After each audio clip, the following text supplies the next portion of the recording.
on. Dun, dun, dun. Did you like that video?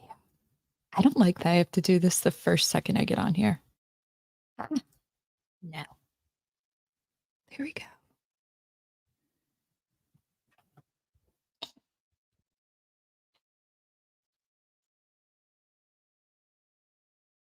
Hey.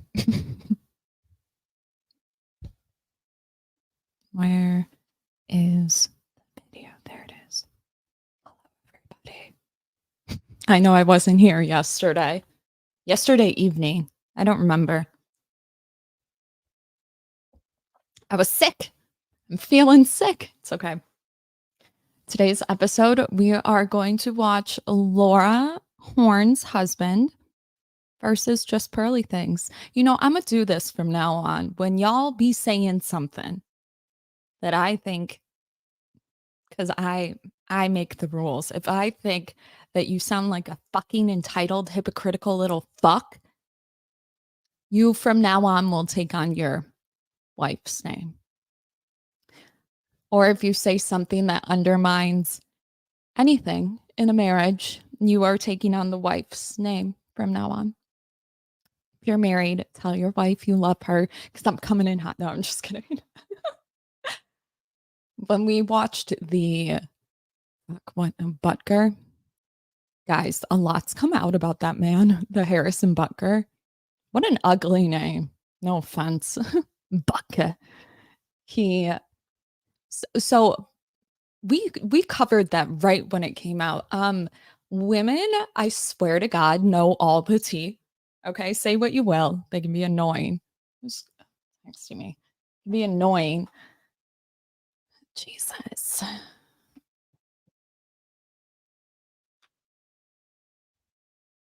It's like my phone does not. Oh, it's an email by a lot has come out. He pissed off a lot of women, and I get onto TikTok and this girl's like, that's great, Harrison, about your speech and stuff, but weren't you the guy that fucked that dude, that male cheerleader from Georgia Tech? I was like, stop it.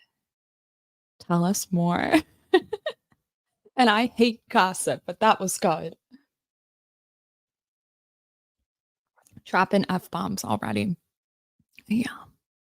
Listen, I was bartending, so now I can't stop. No, I'm working on it, but I just find it gets my point across better.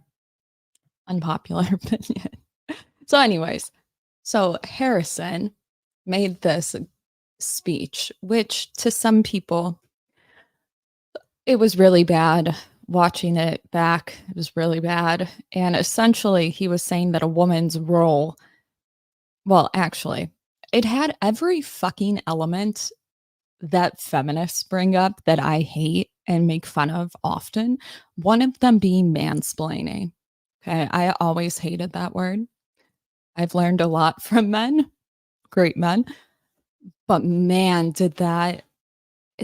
he was mansplaining because, and I'll tell you why. He said, my wife would tell you that her life started when she became a wife and mother. On the outskirts. Okay, whatever. I don't know your relationship other than the fact that you might swing the other way, which y'all know my opinions on that. But it's like, one, you're speaking for her. Two, like, what's his wife's name? Blink twice, Sally, if you need help. Those are the vibes. You know what I mean? It's like, I want to hear her talk. Equivalent to, I see the whole trad movement. It's a beautiful thing if that's what you're into. But like, I want to see the older trad wives because I'm trying to see something. Oh, wait, there are none. Hmm. Why? Are they stuck in the home? No, I'm just kidding. But aside from that, a part of the speech, and this all ties in, okay? Part of that speech, he was saying like her vocation is being a wife and mother. Again, on the outskirts, okay, whatever. But like, until, listen, like, y'all Those that say that have never cleaned or cooked for many people in their life, and it shows. I'm sick and tired of us calling domestic labor anything other than domestic labor. Seriously. Like, the thing is, if you can hire somebody to fulfill those roles, you pay them, you recognize it's a job. But as soon as it's your wife, it's not a job anymore. Lit. Like, lit. Now, I know on a personal level, husbands are probably like, "Thanks, babe," and all that nice stuff. But when you're a YouTuber, let's say, and you have to talk to people at large, generalizations get really tricky. I know that most men aren't shitty, but the men in the comments seem to think otherwise. Now, it could be troll accounts, whatever. But anyways, so I clicked on this video that we're going to react to. Pearl's been doing a lot of debates, love it. And in the beginning, I don't know this man. Apparently, he's some, I Googled him, he's some speaker, men's rights activist, but like not really, like male something. Wasn't MRA. Maybe it is. Does a lot of activist work, was a former, is he a Jew that converted to Catholicism or other way?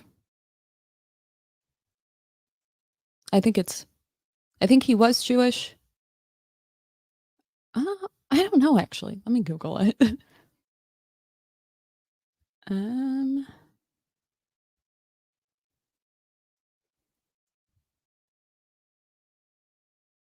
Fully Orthodox Catholic. My bad. My bad. Okay. Does debates, I'm assuming. But anyways, in the beginning of the video, which I only really got to 11:30, something like that. In the whole beginning, he is pulling clips and pointing out discrepancies, which is okay. I don't like when people say it to my face. Why didn't you do it there?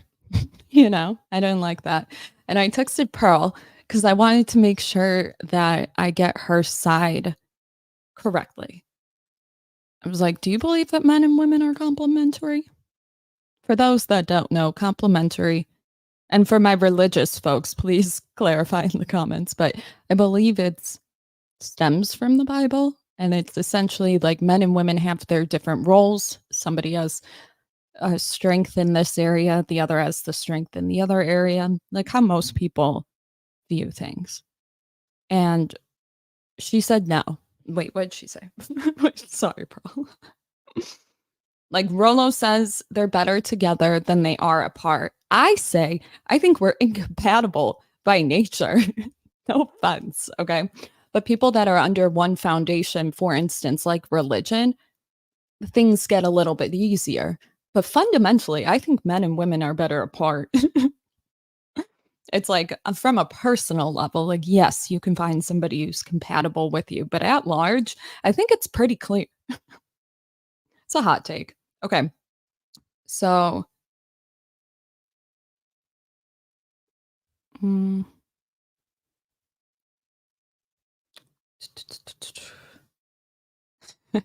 Pearl. Okay, wait. So I said, sorry, I still have this white thing on my phone, so it's hard to read. But do you think men and women are complementary? Covering your debate. I haven't watched it yet. I've only seen the intro. I want to make sure I present it correctly. She's like, would have to define it, I think is what she said. Again, it's hard to see. I can't move it. Like when men and women good together, like bring out each other's strengths. She said, oh no, my bedtime. It's never been 9 p.m. Okay.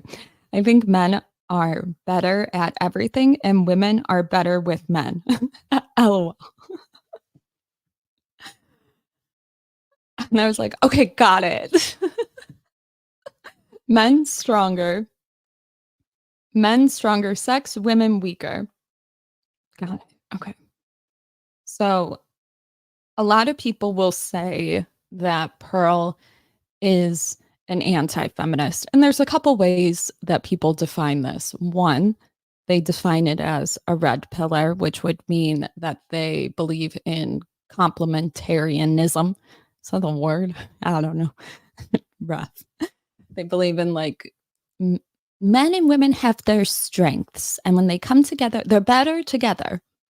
I personally think that men and women are so fundamentally different that the reason they're having so many problems, divorce specifically, is because we're pretending like they're more compatible than they actually are. And there's too much that's coming up in the marriage that they can't work through.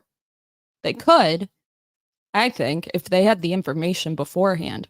But unfortunately, you just have all these like Cosmo things like make your man feel better, whatever it is. Okay. This is how your man will love you. And then both people have like false expectations. That's just one example. But fundamentally, I think that they're very different, like too different.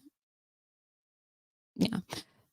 So other anti-feminist takes would be one is better than the other. So like what Pearl's saying, men are better. Men are the stronger sex, smarter, stronger, faster. Wait, stronger, stronger, faster. I don't know, Kanye. And then women are better with men. So women should not be leading anything. So that's another way to like believe in the patriarchy, maybe. I don't know. Or you have like I was thinking like it goes egalitarianism, right? And then opposite of complementary would be egalitarianism. Wouldn't it be? Or like partner based? I don't know. I really have no idea. It's been a minute, but I wonder if there's any species that like they're good together because they reproduce, but they're not good together. You know what I mean? Kind of like a praying mantis. Like the praying mantis is all good and dandy until the girl has to kill him to get better nutrients for the eggs or something like that, which sounds bizarre. Or bees, where the male bees try to mooch off our hive and shit, and then they we let them die. I don't know. I'm not the smartest person when it comes to the animal kingdom or insect kingdom, but I'm doing my best. So, anyways, like, how do we fix the gender war? We have one side saying they're better together than they are apart. Then you have another side that's like, patriarchy, fuck the what? Then you have me who's like, y'all need to stay away from each other. Or personally, personal, I think, no, maybe I shouldn't say that. Too hot of a take another day.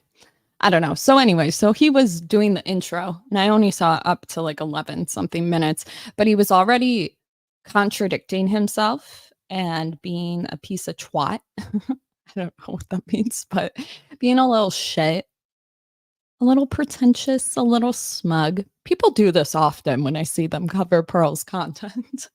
Hi, Pearl. So I don't know.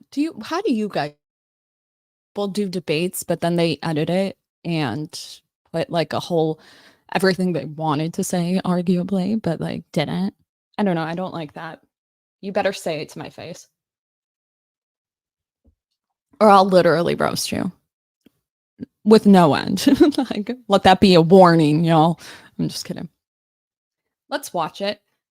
Last debate that Pearl did was Lauren Chen, then him. The Lauren Chen one was good. I didn't realize we covered a little bit of it. We didn't do the full thing. I told her we would. But yeah, gender war ends with unrealistic I think both men and women are entitled in their own ways, and they need to get over it. I think the best way to fix this is probably not what a lot of people would want to hear. Like while patriarchy prescribes marry young, not all of them, but marry young, be in the church, whatever, get married, have kids when you're in your 20s. Like I think marriages are better when they're around 30. Same with divorce, but that like I personally think women being educated is a great thing. Like to be quite honest, that's like one thing that I find strange that anybody would want to do anything other than that. Does anybody else feel this way? I don't know. If you put me in the home, I would like set it on fire. Like I would. You can keep him in the home. If I could find a house husband, let Tori, you would dump him. No, I wouldn't. No, I wouldn't. I don't like doing that stuff. So here we go. Council Trend Podcast. I'm your host, Catholic Answers apologist, Trent Horn. And today I want to talk about toxic anti-feminism and how it actually hurts men. Two things before I do that. One, I'm getting over a cold, so I apologize if I sound a little off. And number two, if you want to help this man right here, then consider subscribing to our channel and liking this video. It helps us to reach more people. All right, so what I mean by toxic anti-feminism is not thoughtful critiques of feminism. Most of the stuff associated with modern feminism is bad for women, bad for men, and bad for society. The few good elements in feminism promote the truth that men and women have equal dignity, and men and women should both be treated as legal persons in the eyes of the law. But most of the errors in modern feminism come from conflating the truth that men and women are equals with the lie that men and women are the same. Men and women are complementary. So it makes sense that some roles in society are better fitted for one sex or the other. There's nothing wrong with anti-feminism that opposes the bad elements of feminism, like contraception, fornication, abortion, and disregard for the family. Toxic anti-feminism, however, is an unhealthy victim mentality. It blames women for men's problems and it emasculates men in the process. Let's take a look at one of its most famous modern proponents, H. Pearl Davis, or Pearl as she's known online. Pearl is Catholic, but it's not clear how much she practices her faith now. However, a fair number of Catholics have bought into her brand of toxic anti-feminism, which can be just as bad for society as feminism. Let me give you 3 examples to show what I mean. First, toxic anti-feminism makes excuses for men cheating on their partners. Here are some of the things Pearl has said about that. Why did he cheat? And a lot of times, instead of looking at where the men are coming from and asking yourself the question, how did I contribute to this? We want to just put it on the men. Did you gain a bunch of weight? Have you been nagging him 24/7? Men act like this is the most unforgivable thing, that he is the ultimate bad guy, the ultimate demon if he does this. I'm sorry, sometimes you contributed to it. And women take no accountability for that. I want to stop and add a few points here. First, I agree divorce should not be the automatic response to adultery. Men and women should fight She didn't say that. for their marriages. But if it's just your boyfriend who cheats, dump him. Whoa. Wait, I just heard that part. Wait, so I agree. Let me make sure I get this right. I agree that divorce should not be the first thing you do when someone cheats. But if your boyfriend cheats, dump him. Do you see what's wrong with that? Okay, macro level. Yes, you shouldn't divorce somebody right when they cheat. But you should when it's a girlfriend or boyfriend. What's the point of dating then? Honestly. I personally think that cheating is the ultimate betrayal. But Pearl's point is not like you shouldn't leave. It's saying that usually there's parts of her contributing that are the reason the relationship breaks down, whether he cheats or not. Obviously, it's a coward thing to do. I don't think anybody's disagreeing with that. But it's almost someone's not happy in the relationship.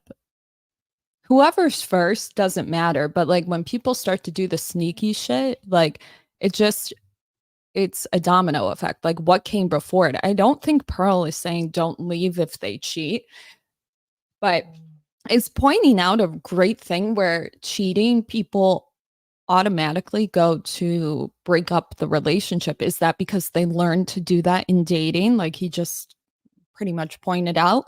Or is it because we have unrealistic expectations of marriage? And while there's people saying, you should dump him, you should dump her, it's like most people are cheating in relationships and they just like what's the reason? Hold on, I gotta get my dog. I'm coming low.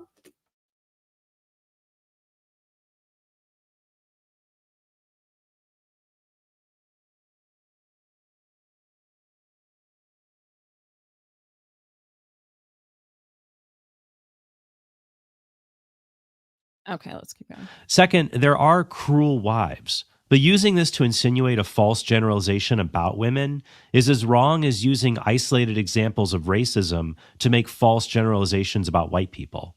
Finally, naturally gaining weight isn't cruel. It's a part of getting older, and it definitely doesn't justify adultery. Nothing does. Would Pearl say women can cheat if their husband gains weight? I doubt it.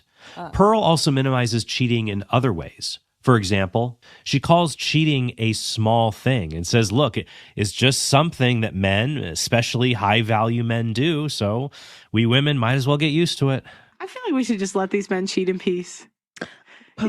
No, I'm serious. He's rich and famous. What do you expect? Again, I just think life's about choices and trade-offs. And like, see, this is what I don't like when they clip it up. Like, guys, she says shit like that to open the conversation. Because if you start, like, I know, hear me out. If you start the conversation of, you know, that moment where you just get the ick and you hate your boyfriend and you start to slowly get uglier and slowly gain more weight and slowly stop caring about yourself. No, you can't say that. But if you say something like, high value men should cheat, it gets people to be like, no, well, why? Like, that's the point. But, ugh, I don't know. Men, I just think, are biologically predispositioned to sleep with a lot of women. The men who are over, which is why they should be in the home, Pearl. 6 foot tall Lock are them statistically 38% more likely to cheat, which is presumably just down to the opportunity. Okay. So it's like if we're So are we lying to men and saying that it's just a matter of willpower? Like we're lying by if men are actually like predisposed to spread their fucking seed, bro, then why are we like brainwashing men into thinking it's just like this easy thing to like not do? Whether it is or isn't is like beside the point, in my opinion. We're going after the guys with all of these qualities. Like, do you think we should maybe expect it on some level? This may all be true, but who cares? All this does is it gives You pulled the clip, King. selfish men a license to cheat. That's because Pearl claims most men can't cheat. You know, most men can't cheat. Most men, it's just only the men that you see can cheat. So, okay, so women on dating apps, we swipe right 5% of the time. Okay. Yeah. So, and women, we think 80% of men are ugly. Like, you picked someone that could. Yeah. When most guys can't. Meaning, in a way, he had multiple women, and there were signals that showed that you were attracted to. It's not conscious. Like, most of the time, we don't know why we're doing what we do. Yeah. But there's a reason you like confidence. Confident men tend to get laid. Yes. So that means if a man is able to cheat, he might think to himself, well, this is evidence he's a high-status male, and so cheating is expected, or it's something a woman should tolerate. No, it's not. It's only evidence you're a narcissistic turd. You can be a man. Once again, this is coddling. We tell men to man up, to go to the gym, to take care of themselves. But when it comes to sexuality, toxic anti-feminists like Pearl think that men are totally incapable of being manly. Are you guys just slaves to your dicks? Okay, keep it real, Laura Horn's husband. AKA virtuous. Like they could say, oh, I hate cheaters, but we pick them. We all know that the majority of men can't cheat. So if we're picking a guy that cheats, is there a part of us that likes the drama? I think if a woman cheats, she's trying to leave you. If a man cheats, Yes. just like getting off. it's like a handshake. Yeah. Oh, God damn. I hated that one. Okay, so if it's like a handshake, keep it in your fucking pants. Love you. As I said before, this is the bigotry of low expectations. Pearl rails against women who cheat, and she holds them accountable for their actions. She writes, "A woman that cheats is infinitely worse than a man who cheats. And God may forgive you, but men don't have to." Oftentimes we judge men for cheating in a relationship, but we cheat every Wait, that should be merch.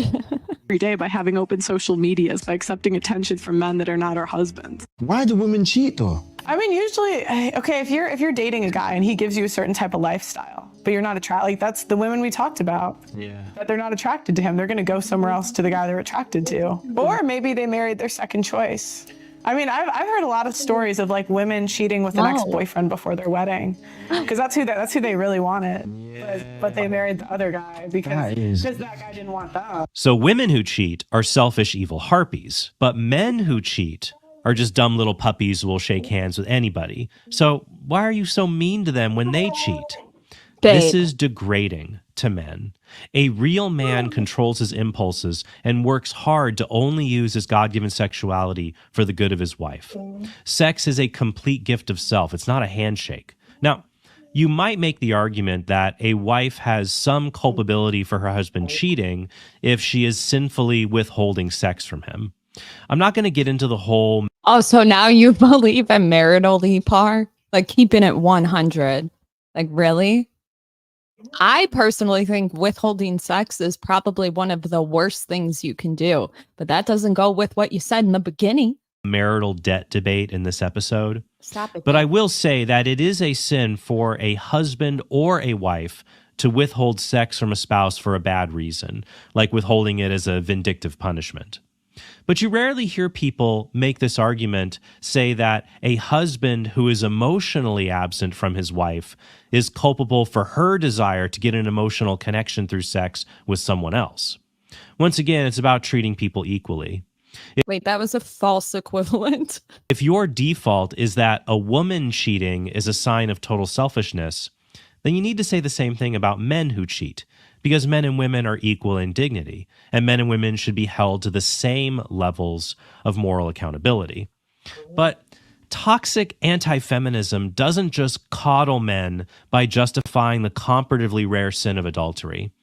It causes more damage by justifying the sin of sloth or laziness. The second problem with toxic anti-feminism is that it promotes a lazy, insecure masculinity. Toxic anti-feminism rightly calls out the social error that says there's... I can't help but laugh. Hi, Lolo. I can't help but laugh because, like, I'm so mean on my channel. no difference between Like, no one's a victim over here. the roles that mothers and fathers have in the home. That's false. Mothers, for example, are best suited for infant care. They even have organs designed to feed infants that, when properly functioning, are better for a child than any formula a father might give the baby through I was just thinking, like, did you just call men infants? Get it? bottle feeding.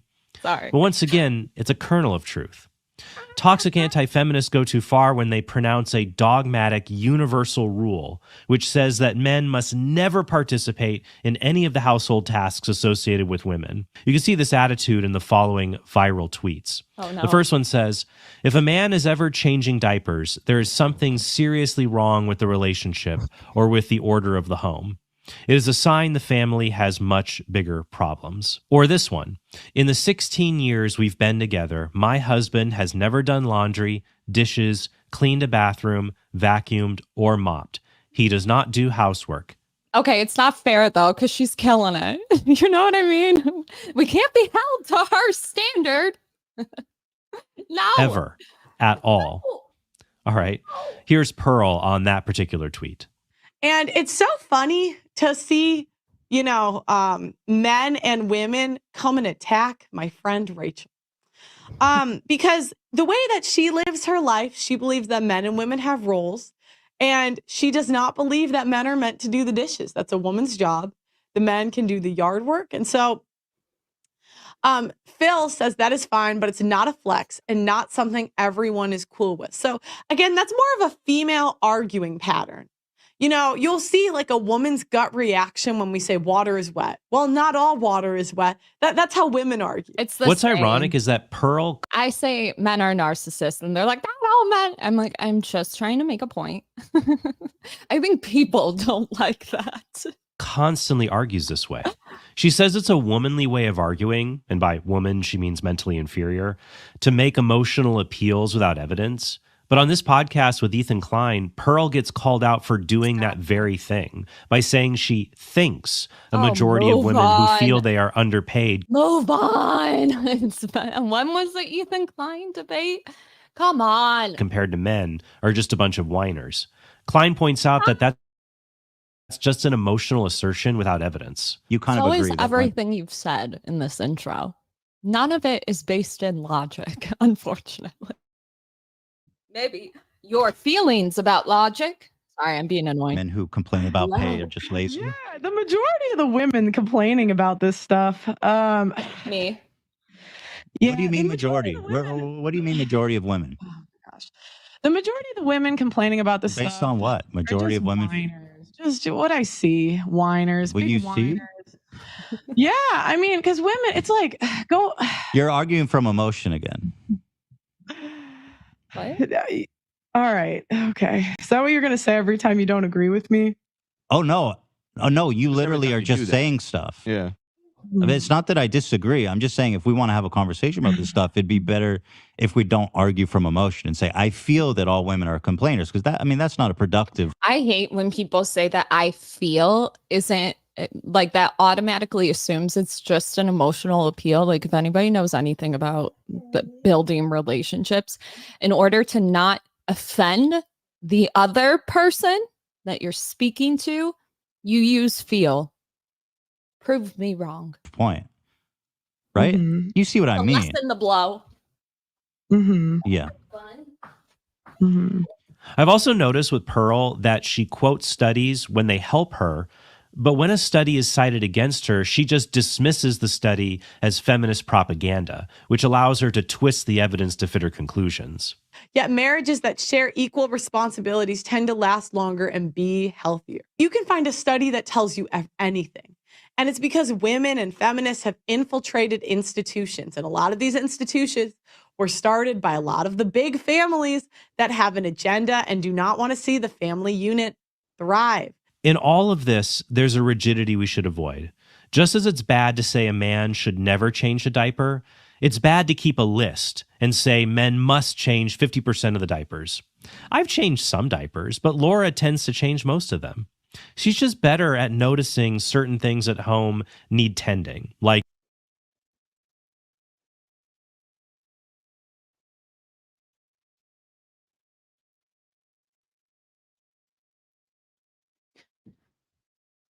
She's just better at noticing when things need tending. Your child in a shit diaper? I can only imagine the amount of men that will like hold a baby with a shitty diaper being like, ooh, this stinks, and like not get up to clean it. I don't like the only reason that you say something like that is because you don't think your role makes you pay attention to those things. It's entitlement. That's male entitlement, in my opinion. We'll point out female. if a shelf needs dusting. And I'm better at If the shelf needs dusting. Like, this is so condescending. Like, are you joking me? How about this? Ladies, stop doing it. They probably won't do it. Maybe they will. Maybe. Would you guys do it? Like, if you're not used to washing windows, I love the squiggy. What's it called? Squeegee. Love that shit. I have one for my car and the house. But like,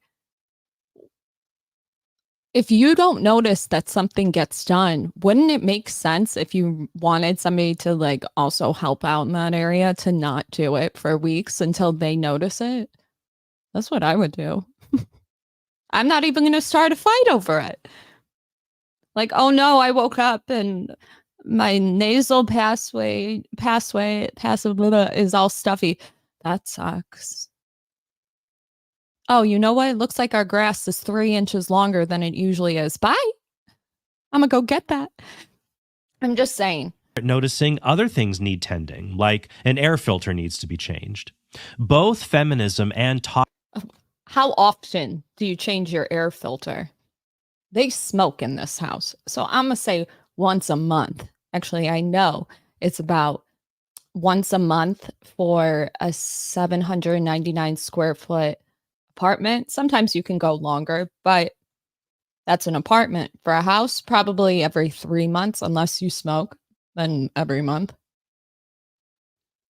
Isn't that funny how girls know to do that stuff? toxic anti-feminism commit the same error. They treat a wife or mother's work at home as a job instead of as a vocation. I'm never getting married. I can't do it. Did you just hear that? You should view it as a job.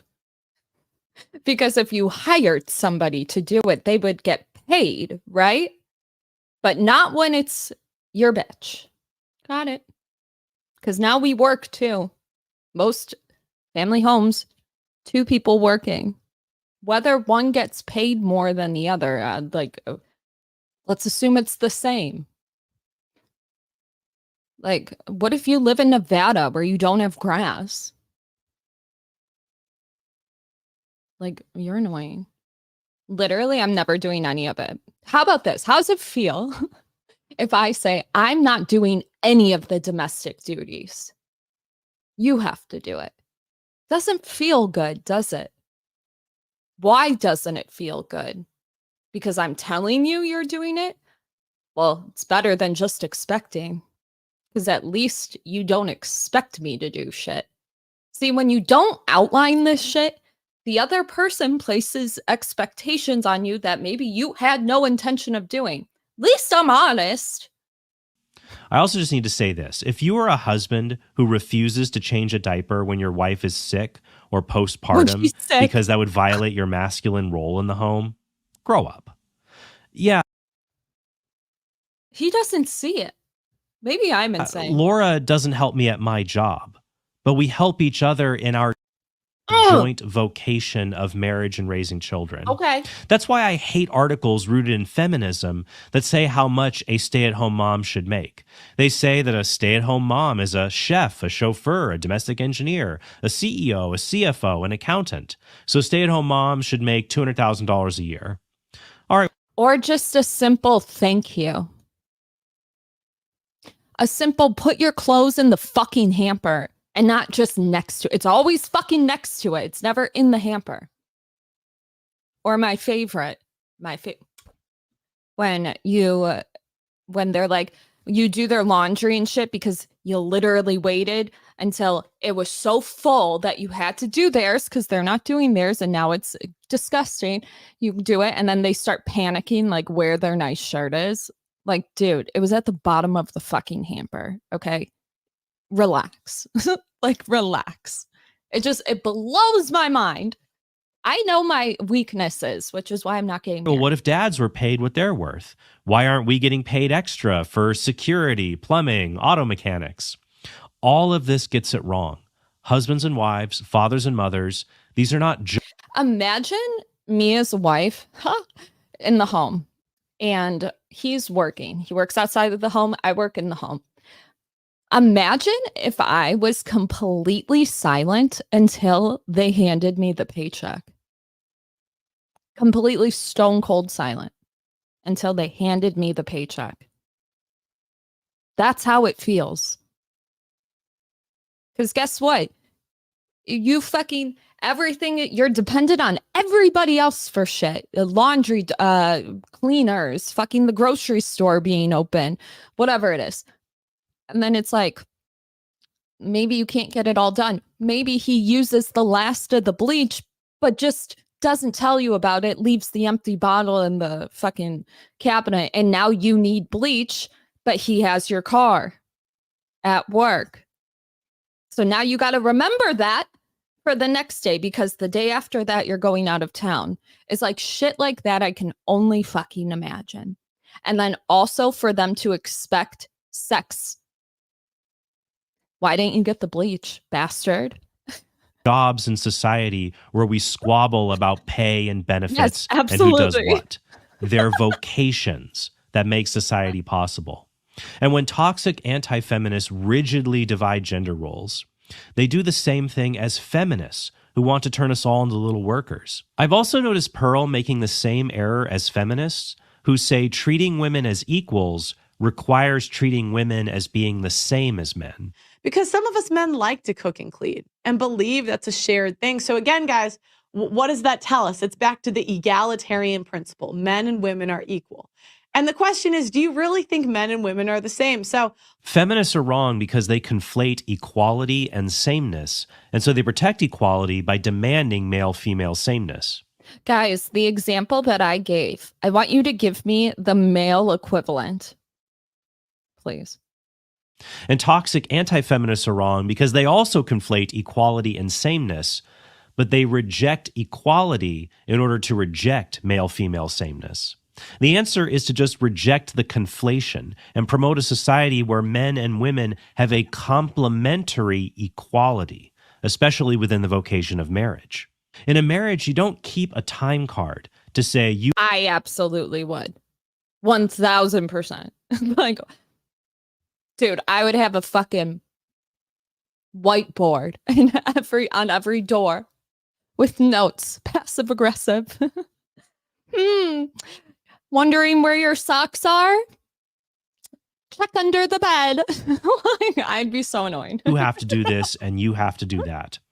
As a vocation, there should be a mutual self-giving so that each person puts in 100% effort after the workday ends, but in different complementary. I would send my husband to Turks and Caicos with bullets at the bottom of the suitcase. Hope you check it. Ways. So, for example, I would say that at our house, Laura takes care of more things that are domestic and child rearing, but it's not her exclusive prerogative.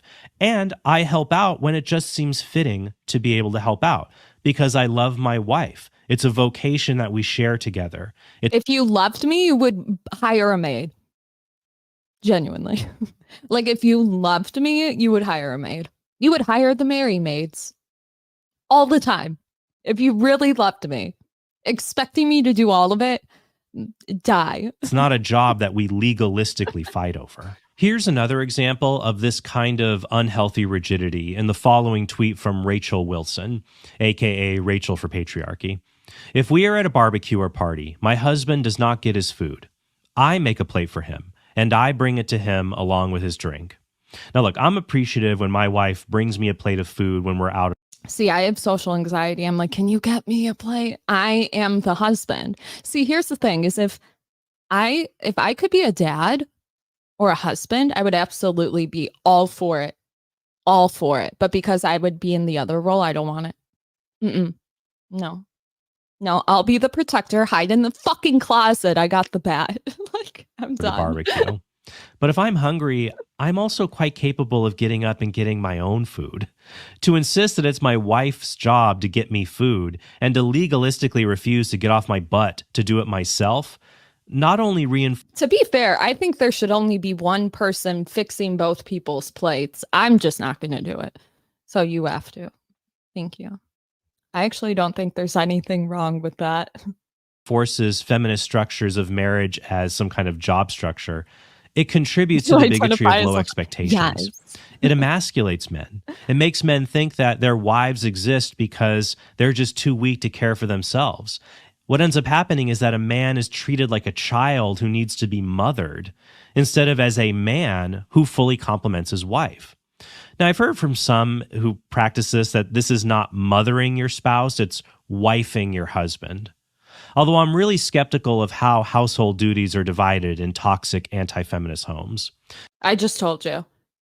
I'm not doing anything. Because I would ask, well, what is the husbanding? What are the husband's duties? It's suspiciously convenient if the husband's job is just to protect the home from danger, which in most parts of America, the odds are fantastically low danger will ever come to your door. While it's the wife's job to cook, clean, tend to children, and handle run-of-the-mill domestic duties that definitely come up every single day. Sure, maybe a husband. If I am married, obviously, to a man, and my sink does something strange for even a second, he better fix it before I see it again.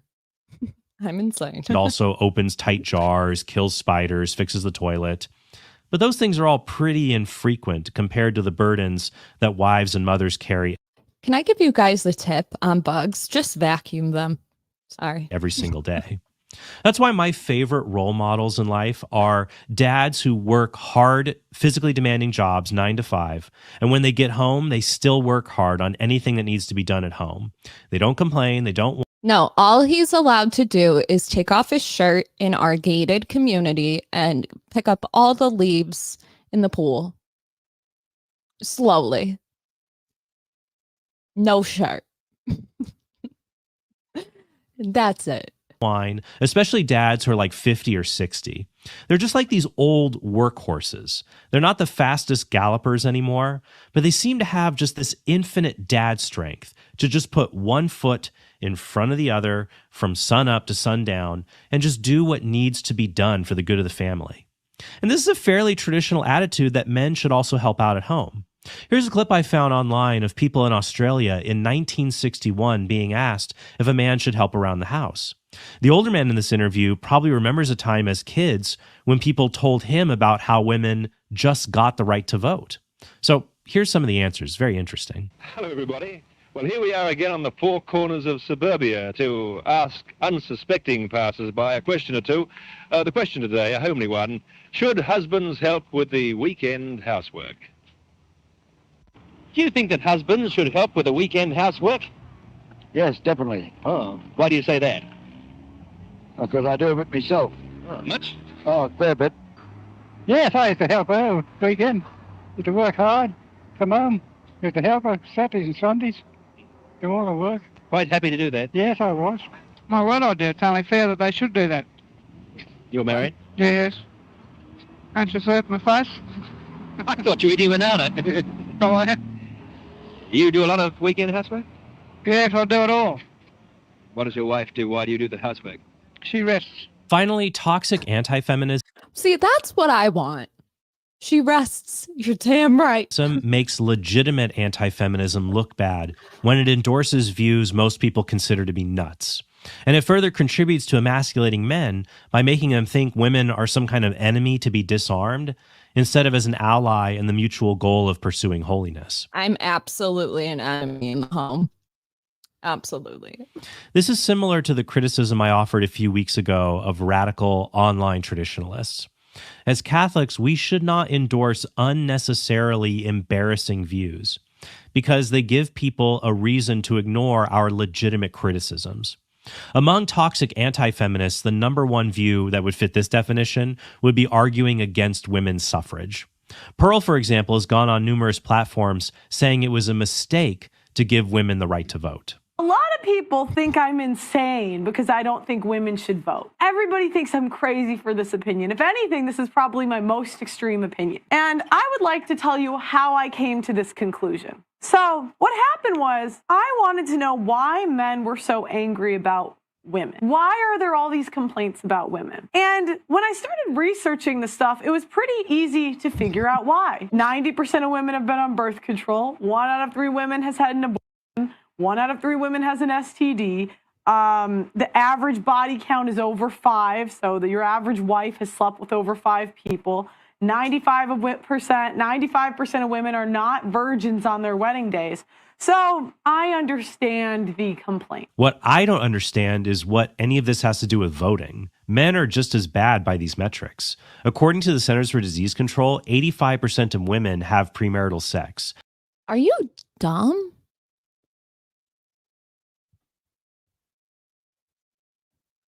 A lot of that has to do with fucking voting. And 90% of men have premarital sex. And men have almost as many STDs as women. We're talking about reproductive health care, though, King. Nobody's threatening to take away vasectomies anytime soon. Like, what are you talking? I don't like that. Though STDs are more And also, you picked it. likely to be missed or misdiagnosed in women due to their anatomy.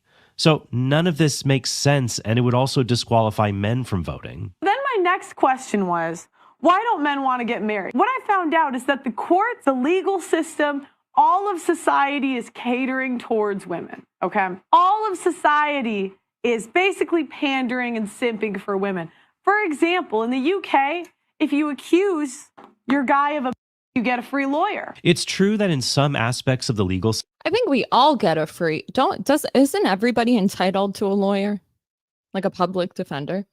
Joseph says, so if you're getting emotional over here, I'm always emotional. What's your point? Rather than establishing facts, you're being emotional, not rational. I can do both, baby. But yes, I'm 100% being emotional right now, okay? It's that time of the month coming up. system, men are treated unfairly, especially in family court. But until recently, whites were mistreated in universities and discriminated against under so-called affirmative action programs. The answer to those racist policies wasn't to stop allowing minorities to go to school. It was to end the racist policies. Likewise, the answer to sexist family court policies isn't to take away a woman's right to vote. It's to end the sexist policies against men. Another example is free government handouts for women and single mothers. So we essentially have a system that is paying women to be single mothers. So when I would look at why are women so bad, it's like, okay, if you pay women to be terrible, then you're probably going to have more terrible women. I mean, it's just common sense. If you get paid to be a single mother, why wouldn't you break up your family? Well, I mean, morals, but that's a whole nother thing. So what I figured out when I started talking to some of these politicians, right? So we're going to do this. The guy is a politician. He's got a bow tie. Yeah, that's a bow tie. Now, the issue is that the politicians, the only way they can get elected, the women vote for them. So women shouldn't be allowed to vote because some women vote according to their own selfish interests. Well, by that logic, nobody should be allowed to vote because many men and women vote primarily with their own interests in mind. Once again, Pearl points out a legitimate problem, but it's not unique to women. Also, I know women who have been driven into crushing poverty because their husbands had an affair and left them and their children. So Pearl's rosy portrayal of single motherhood, like most of what Pearl peddles, is complete nonsense. But that was your choice. You edited the video, King. Like, what are you talking about? Should every person deserve the right to vote? And what I found out is that men are fined $300,000 if they don't enroll in selective service, where women have no skin in the game. And in the U.S. anyways, we're voting for a commander-in-chief. So is it really fair that if I vote for a president because of my feelings and we go to war, is it fair that the men have to pay for that bad decision? What to do with them having the vote? That's a fair criticism. And what he's talking about is voter fraud. Like, yeah, I get it. Because it's like all working people should vote, right? Well, if you want to take women out of the workforce, okay, but what about disabled people, all of that sort of a thing? It's like it only makes sense to do it beyond job. Like, if I had to steel man Pearl's position, it would have to be taking women out of the workforce mostly. Okay, probably some nuance. But to remove women as taxpayers, and the vote would be per home, something like that. Which, that's how it was at one point. Was it good or bad? I think sometimes we have a tendency, like, I'll give you an example. Like, we have a tendency to we think that the past is better, and if we bring back something, it would fix it. My example is I'd be thinking we should bring back the gold standard for God knows how long. And it's like, well, we don't have enough gold for it. Okay, but something. I think that's sort of the same way of seeing it. We're applying something from the past and putting it onto like new times, but obviously it's not going to work that well.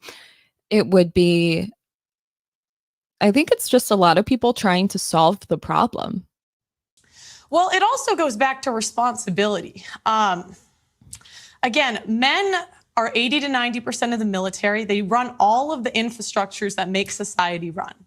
So I just think if we want an equal say in society, then be equal. Do 50% of the hard jobs. Be 50% of the military. So the argument is basically that women don't deserve the right to vote on what happens in society because they don't undertake the same social risks as men, such as by working in dangerous and difficult industries or serving in the military. If you want to be able to decide social policies, then you should be actively keeping the social order intact. Of course, about 10 to 20% of dangerous jobs or military occupations are held by women, so why don't they get to vote? Also, why would men in less demanding jobs get to vote under that system? Instead of not letting women vote, why not just only let certain occupations vote? This argument also commits the same error that feminists make. It demands sameness for people who just want equality. Men and women equally contribute to society, even though they don't contribute in the same way. For example, it's true men are more likely to risk life and limb cutting down trees or driving tanks, but women risk life and limb birthing the men who grow up to do these things. To put that into perspective, in the United States, 32 out of 100,000 women die every year because of a complication related to pregnancy, childbirth, or postpartum care. That means that birthing children is more dangerous than operating an underground mining machine, which is about 27 deaths per 100,000. Yeah, you should probably look up the workers' comp stats, Maji. Or Like, installing Jesus. a power line, about 22 deaths per 100,000. It's even safer than serving in the military during peacetime or even low conflict situations. That's like equivalent to me being like, if I was in, what's it called? The underwater iron work, the underwater with the little, the voltage, you know, my dream job. The underwater engineers. What are they called? What are they called? I think it is an iron worker just underwater. I don't know. Y'all know. You guys know. I'm waiting. Somebody's going to say it. 5, 4, 3, 2. Maybe not. Maybe not. Welders. Thank you. Now, I'm not making a category. That's like equivalent to me saying an underwater welder dies as often as a teacher. It's like, okay. Categorical claim that it's safer to be a soldier than a mother or anything like that. I'm just pointing out. Define safe from your bullshit? From your bullshit? That women also take risks to keep society intact, so they deserve a voice in how society functions. Yeah, the only risk I'm taking is who I'm fucking. Even women who don't have children still contribute to society, and they deserve a voice. Just as men who don't serve in the military and might have a pretty cushy job also contribute, and they deserve a voice. Like, yeah, no one could kill my ass, but like, shout out to the moms that have more than one child, like 5 and up. Okay, do I count? Not all heroes wear capes. As well. The right to vote should only be restricted for those people who actively work against the social structure, like convicted felons. Not entire classes of people. Tax exemption. They are. Because race or sex are morally irrelevant when it comes to the question of whether you should have basic rights. Also, women have to bear the consequences of foreign policy decisions. Sure, a woman may not be sent off to fight in a war, but they risk having their husbands or their sons sent off to fight. So if they risk the consequence of losing a child or... This is equivalent to when Hillary Clinton was like, what's the speech? You guys know it. It was like, do you know how many I don't know what she said, but it was essentially taking the idea of war and like, it's not, oh no, our soldiers are dying. It's, oh no, the sons of these women are dying. like turning it on women. Like, are you joking? Like, there's men dying, but like poor mom, like which yeah, but like what about the man? Fuck, what was it? You guys know what I'm talking about. I know becoming you a do. widow because of foreign policy decisions, then women should get to vote on who makes those decisions that greatly impact their lives. Another argument is that women should not have the right to vote because they end up voting for Democrats. Wait, women are the primary victims of war. Is that what it was titled? I feel like it was, but it's just like, are you kidding? That's like equivalent to me being like, yes, baby, come here. Hi. That's like me being like, like I was in a drive-by shooting. Like, nah, I don't know. Too soon. Too soon. Democrats. They vote for the wrong people. I mean, that's basically the argument you see being made. Of course, this same argument would justify withholding the right to vote from many racial minorities who also tend to vote Democrat. What? Now, anonymous social media accounts might cheer disenfranchising Black people and not letting them vote. But I bet people like Pearl and other public anti-suffrage advocates do not have the guts to say certain minorities should not be allowed to vote, which shows they That's literally not what she said at all. don't really believe in this argument at all. In fact, for most of U.S. history, Catholics voted Democrat. And even today, it's pretty evenly split. So if 51% of Catholics voted Democrat, this argument would justify stripping the right to vote from all Catholics, including very conservative Catholics who hold to the anti-suffrage argument. So what is the Catholic view on this issue, on voting or suffrage? At first, the church was not enthusiastic about women's suffrage, because it didn't favor suffrage for anybody, men or women. However, as European monarchies gradually transitioned into various kinds of republics, the church developed its teaching on the importance of voting. For example, in 1948, Pope Pius XII said, "It is a strict obligation on all entitled men and women to take part in elections." There's also an interesting parallel between anti-racists who have a toxic view of the relationship between blacks and whites and anti-feminists who have a toxic view of the relationship between men and women. Here's what I mean. Or there's me who realizes the relationship is toxic and we need to learn how to live together. Whatever that means. My dog, Low. Do you need help? Hold on. Nearly everybody agrees racism is bad, and it's good that slavery is illegal, Black people have voting rights, etc. But some people go too far in fighting racism. They become toxic anti-racists, like Ibram X. Kendi or Robin DiAngelo, the author of White Fragility. They say that all white people are racist in some form, that society as a whole is racist, and so minorities just can't get ahead in life because the system is rigged against them. They promote a victim mentality that blames other people for one's problems, and their answer to racial disharmony is just be racist against white people. That's why Ibram X. Kendi, author of How to Be an Anti-Racist, writes, "The only remedy to racist discrimination is anti-racist discrimination. The only remedy to past discrimination is present discrimination." But that's wrong. The answer to racism against some people is not to be racist against other people. We just shouldn't be racist against anyone. Now, let's compare this to the evils associated with feminism. Now, to be clear, I'm not saying feminism and racism are the same kind of evil. Racism is evil in principle, whereas feminism easily becomes evil in many circumstances when it tries to treat men and women as being the same instead of treating men and women as equals. So it's good to oppose the evils associated with feminism, just as it's good to oppose the evils of racism. But some anti-feminists, like some anti-racists, go too far. Just as toxic anti-racists blame all racial disharmony on white people, toxic anti-feminists blame all disharmony between the sexes on women. Wait, is this the debate? It's almost over. There's no way that is. Hold on. Let me find this. Baby, I don't know what you want. There's no tornado. Don't ask. Hold on. Let me put... Treat men with kid gloves, but they relish bashing women. And toxic anti-feminists say the best way to address discrimination against men in society is to start discriminating against women and taking away some of their rights. Once again, just as the answer to racism is not more racism, the answer to sexism is not more sexism.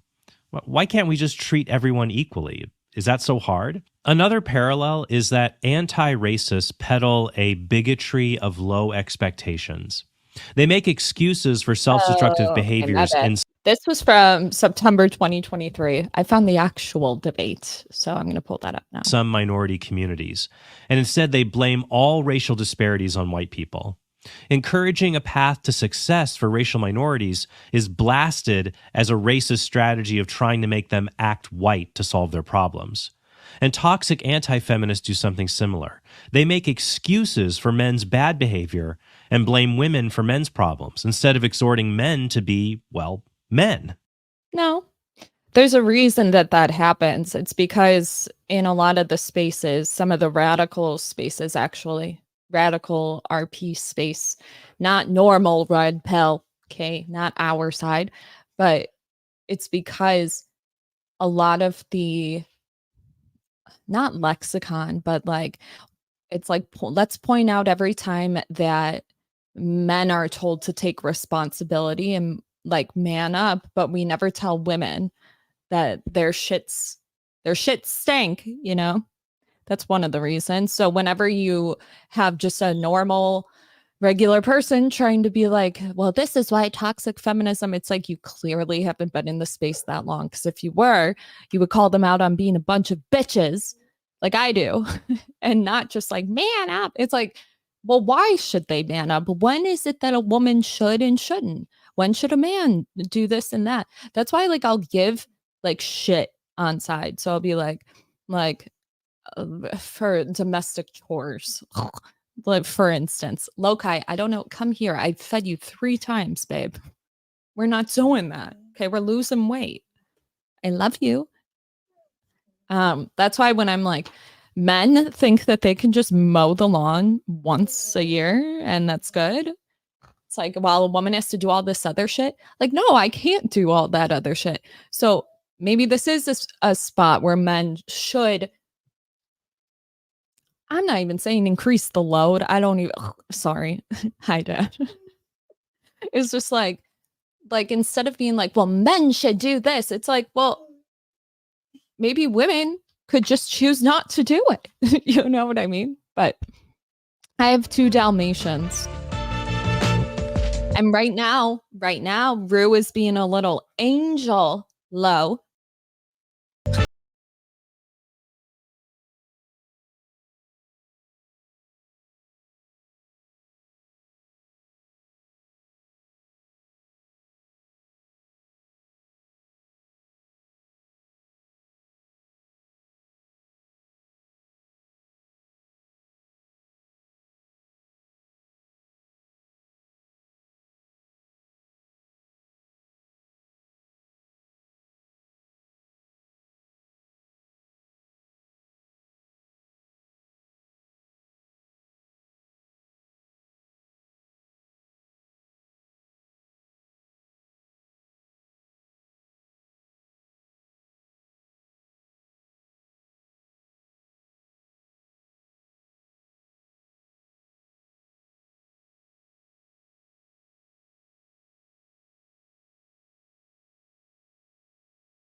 Oh, no. Oh, this is sexy. Welcome, everybody, to the Torshaa podcast. G'day, and welcome to Pints with Aquinas. My name is Matt Fradd. Today we will be debating the resolution, is marriage a bad deal for men? In the affirmative, we have Pearl Davis, and then in the negative, we have Trent Horn. We're going to have 10-minute opening statements, 5-minute rebuttals, 20-minute cross-examinations, a time of Q&A for 30 minutes, and then 5-minute closings. The reason we wanted to do that is sometimes in these discussions, people interrupt each other, and the person doesn't get to make the case that they'd like to make. So that's why we're doing that. But before we jump into it, I was wondering if you could both tell us a bit about yourself. Pearl, ladies first. Hi, my name is Pearl. I have the YouTube channel JustPearlythings. We have 2 million subscribers on there. Well done. I've interviewed over 1,000 men and women on marriage, dating, and relationships. I also have a call-in show. I've interviewed people all across the world, from London to Africa to Vegas to California. I'm doing a divorce documentary. So that'll be out in the next year. Where will that be? Do you know? My website, theaudacitynetwork.com. Okay, thank you. My name is Trent Horn. I am an apologist for Catholic Answers, and I am the host of the Council of Trent podcast on YouTube. I'm the author of about a dozen books, and I'm married and blessed with 3 wonderful children. All right. Well, are you ready? Yeah. Whenever you start, I'll click the timer. You've got 10 minutes. Okay. All right. So, I don't know. I'm kind of nervous. You will do fantastic. These things are always weird. It's always weird to get people into a room oh my gosh, and tell them to disagree with each other. This is what my wife and I should do when we argue. You have 10 minutes. 10 go. minutes. I'll moderate that. Yeah, that'd be great. Okay. All right. Take your time. You're I'm terrific. gonna go. All right. So, marriage today is a bad deal for men, meaning that it is more likely to not work out than it is to work out. 51% of those that sign up for marriage are not in a better place. Out of 100 men, at least 50 are not getting a good deal, essentially. I would like to clarify that I am not talking about some religious sect. I am talking about average Americans. On top of that, there is a huge legal risk you are facing as a man. Again, I am not here to discuss the religiosity of marriage, but I'm here to talk about the outcomes of marriage in 2024, as well as the legal ramifications for getting married. I've interviewed over 1,000 women and men on marriage and relationships, and have been putting together a documentary on family court, and have found that most men have no idea what they are signing up for when they get married. Marriage is objectively a bad deal for men in 2024. What I would consider a bad deal is where the risk outweighs the reward. What I would consider a successful marriage is an obedient wife and staying together for a lifetime. To put it simply, men want sex, silence, and sandwiches from a woman they are attracted to. Unfortunately, women are not offering that in 2024. Maybe. Women have zero interest in being wives. Gen Z women rank men 7th on their priority list, coming behind things like education, travel, and experiences. Millennial women are not much better. They rank men as 4th behind their careers, education, and finances. I personally have interviewed over 1,000 women from London to Miami to Vegas and even the suburbs of Chicago. And I can tell you firsthand that most young women have no interest in being wives. This can be shown by women's outcomes and choices. Many men, like Trent, have been married for years and have no idea what the dating market is like for young people. 1 out of 3 women have had an abortion in the United States. 1 out of 4 women has an STD.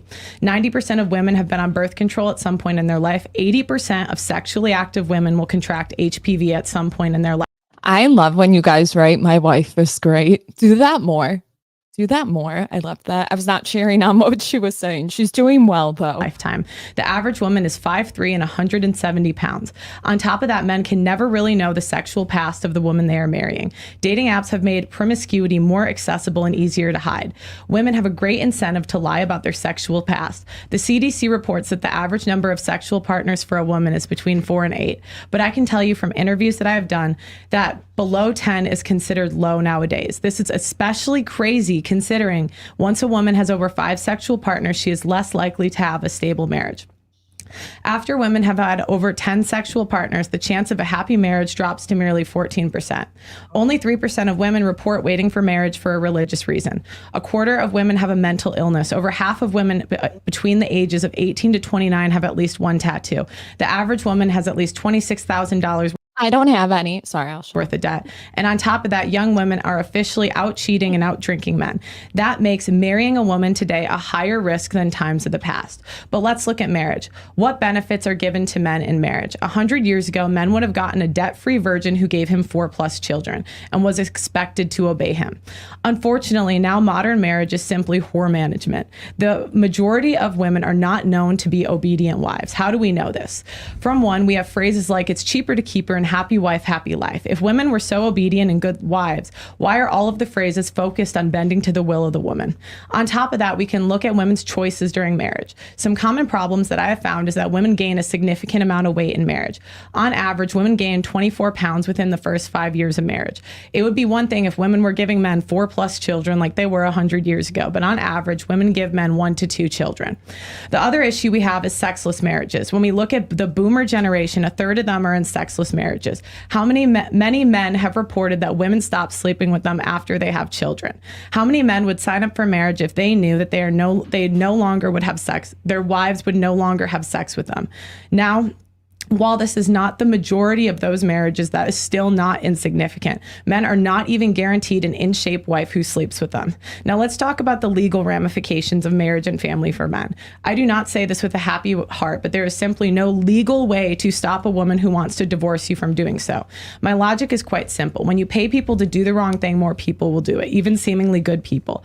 Unfortunately, men, the divorce system heavily benefits women, and the stats reflect that. Women file for divorce 70% of the time, and 73% of the time, the reason given is irreconcilable differences. This does not make sense considering people date on average 3 years before marriage. What differences did you not notice in those 3 years? This makes sense considering the rising body counts and how promiscuous women are going into marriage. This is not only devastating to men, but also deadly. Men are 9 times more likely to commit suicide following a divorce. Child support is tied to Social Security and Title 4D, and if you cannot pay, the government can take away your money directly from your bank account, ruin your credit score, take away even your fishing license, take money directly from your paycheck, and even throw you in jail. The best interest of the child is a principle to ensure government policies safeguard the rights and holistic needs of children. It is standard used in family law to make decisions impacting a child in matters of adoption, child custody, guardianship, and visitation. This principle means that any situation should be looked at from the child's point of view. This sounds nice in theory, but this law is weaponized against men all across this country. This means the best interest of the child, even in cases where you are lied to about paternity. For example, in California, if you were on the child's birth certificate after the age of 2 and you were lied to about paternity, you are on the hook for child support for 16 years. There are many ways that women weaponize the family court in order to drain resources from men, but I'm going to list a couple I have seen.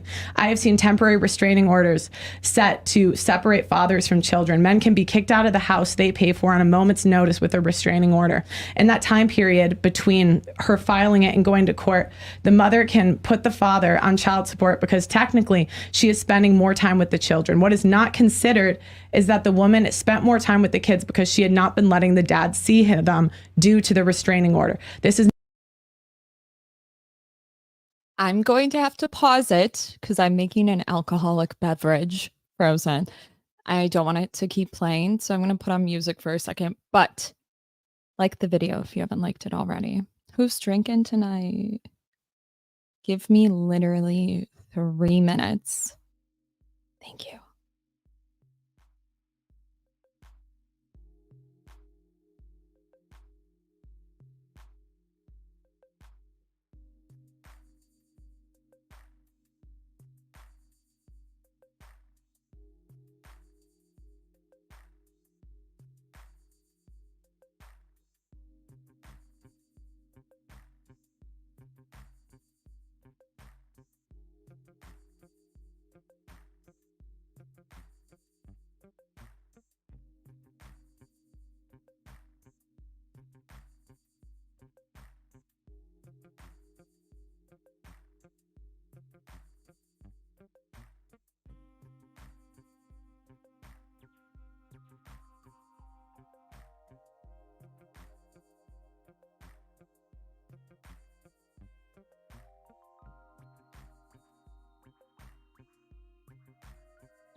Okay.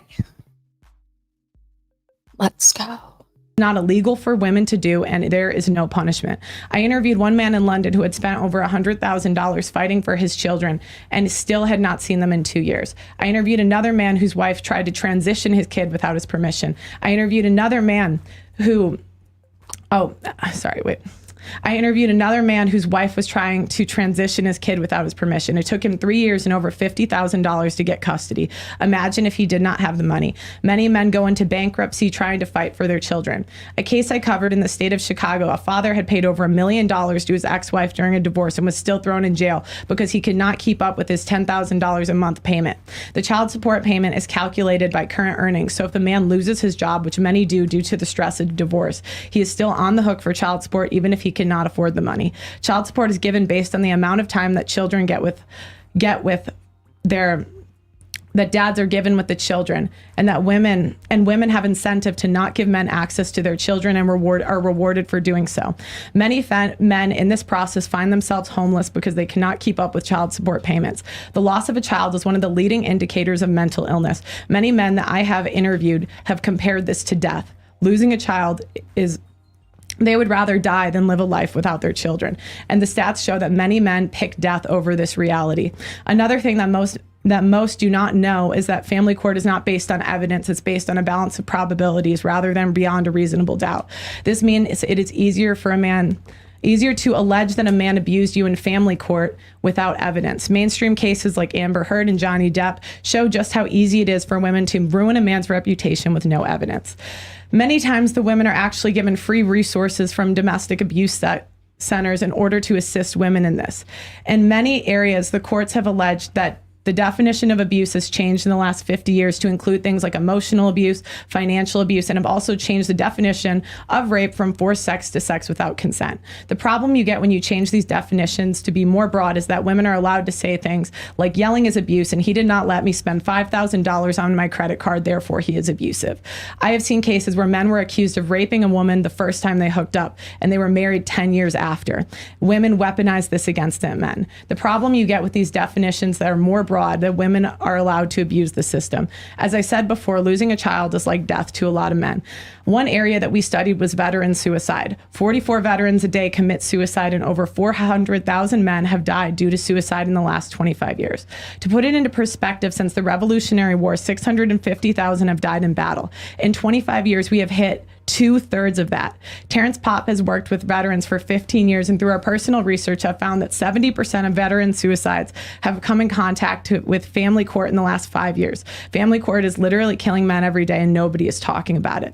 On top of that, fathers have to watch their mothers raise children in a way that sets up their children for failure. Single mother homes account for 63% of youth suicides, 90% of the homeless and runaways, and the majority of school shooters, where single father homes fare similar to two parents' homes. I personally have interviewed men who had to watch a mother try to transition their kid, and I had one case where a mother's new boyfriend had accusations of being a pedophile, and there was nothing the man could do.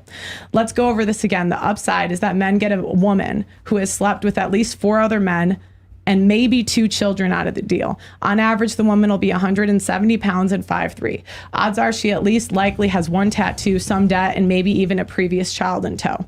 The downside is you can lose half your assets, your children, your reputation, homelessness, and you can be put on child support, alimony, and even thrown in jail. Personally, I would never sign a business deal that encourages that kind of risk, but for whatever reason, men are encouraged to sign a business deal that does.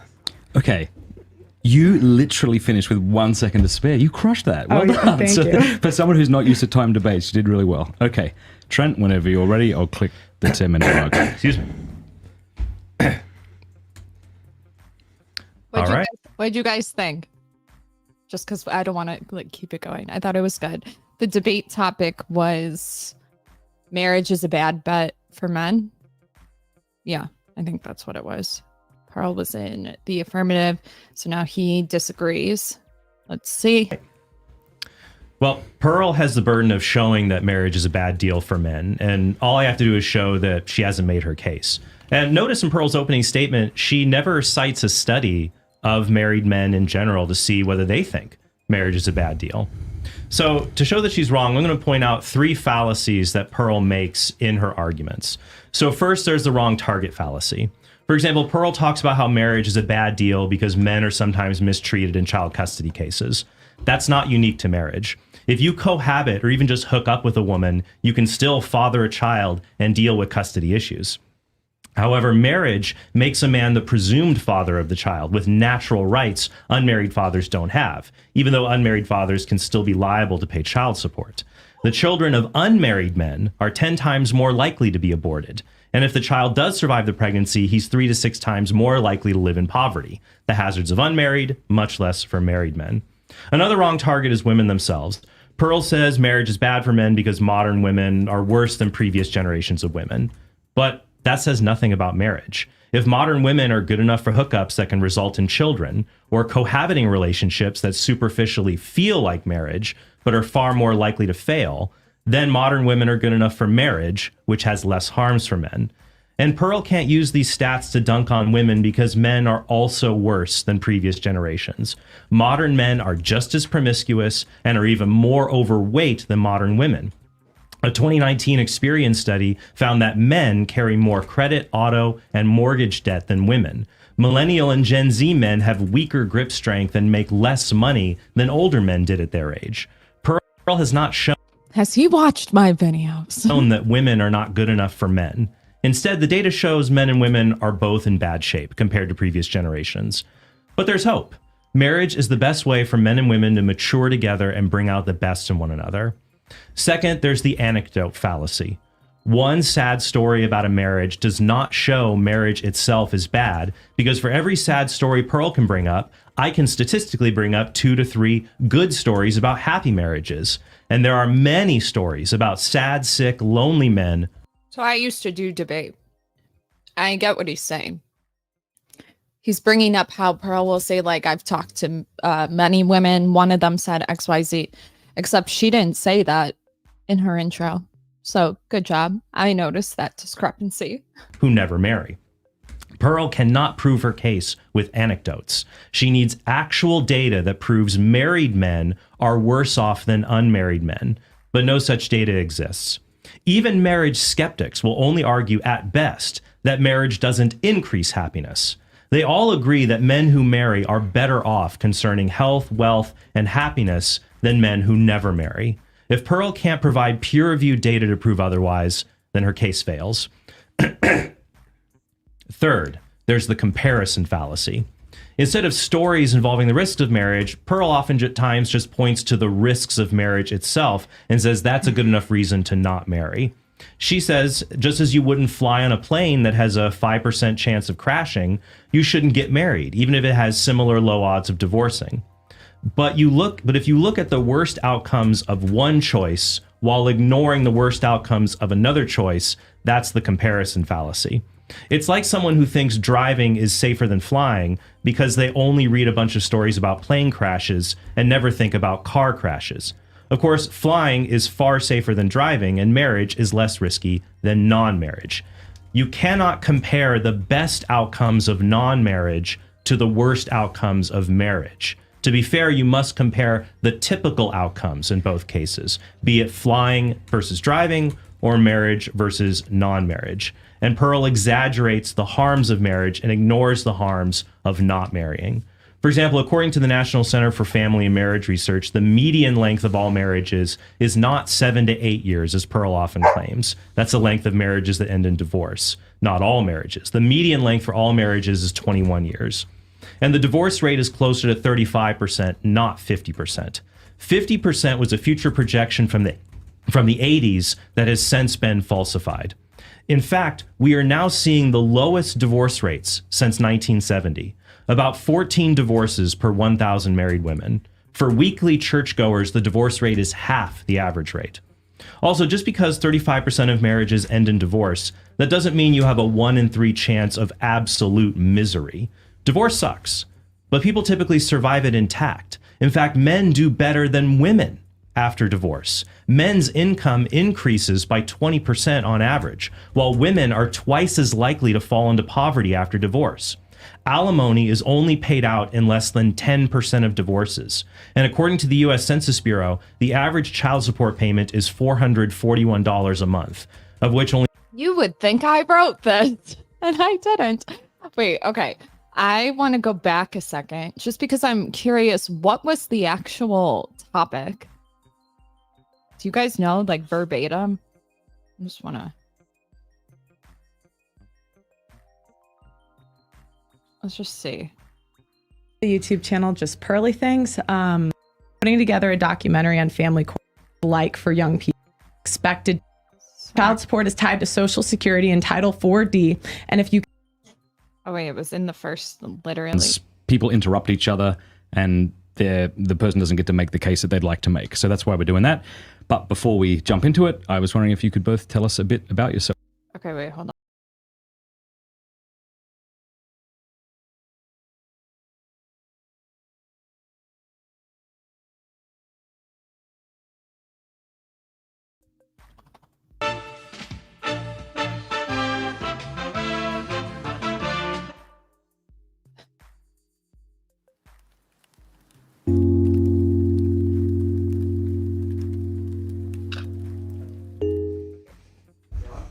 G'day, and welcome to Pints with Aquinas. My name is Matt Fradd. Today we will be debating the resolution, is marriage a bad deal for men? Marriage, a bad deal for men. So, affirmative, obviously, in support. Resolution, that's going to be Pearl. So, marriage is a bad deal for men.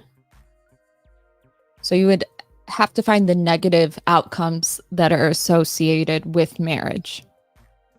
Okay. Then he just has to be whatever is Laura Horn's husband, just has to be a skeptic. So Pearl gets to define all of it in the beginning, which I find to be good. Or advantageous, at least. One of my favorite things to do, though, if I was in like the skeptic position, is to redefine their entire thing, because you don't have to agree to it. So I'm like a cunt and I will not agree to it, and I'll make my own terms, so then I can literally flip it on them in the rebuttal portion. But I don't know if they're going to do that. She said, it sounded like she defined what she thought it was bad or whatever. Not talking about some religious sect. I am talking about average. Okay, so she's defining marriage. She's not talking about it in the religious sense. Okay, that's important. She defined marriage. Average Americans. On top of that, there's a huge legal risk you are facing as a man. Again, so if I remember correctly, I won't go through hers, but I believe there was a legal risk, a mental health risk, and something else. Again, I am not here to discuss the religiosity of marriage, but I'm here to talk about the outcomes of marriage in 2024, as well as the legal ramifications for getting married. I've interviewed. Okay, so child custody, pretty much divorce. Her big thing is divorce right now. Okay, you can do that. I just know that he said I think he argued you couldn't. Over 1,000 women and men on marriage and relationships, and have been putting together a documentary on family court, and have found that most men have no idea what they are signing up for when they get married. Marriage is objectively a bad deal for men in 2024. What I would consider a bad deal is where the risk outweighs the reward. Okay, so she defined risk outweighs reward. What I would consider a successful marriage is an obedient wife and staying together for a lifetime. To put it simply, longevity. Simply, men want sex, silence, and sandwiches from a woman they are attracted to. Unfortunately, women are not offering that in 20. Okay, so sex, sandwiches, and somebody they're attracted to or whatever. So essentially, the way that marriage would benefit men was if they got sex, food, and they weren't annoying.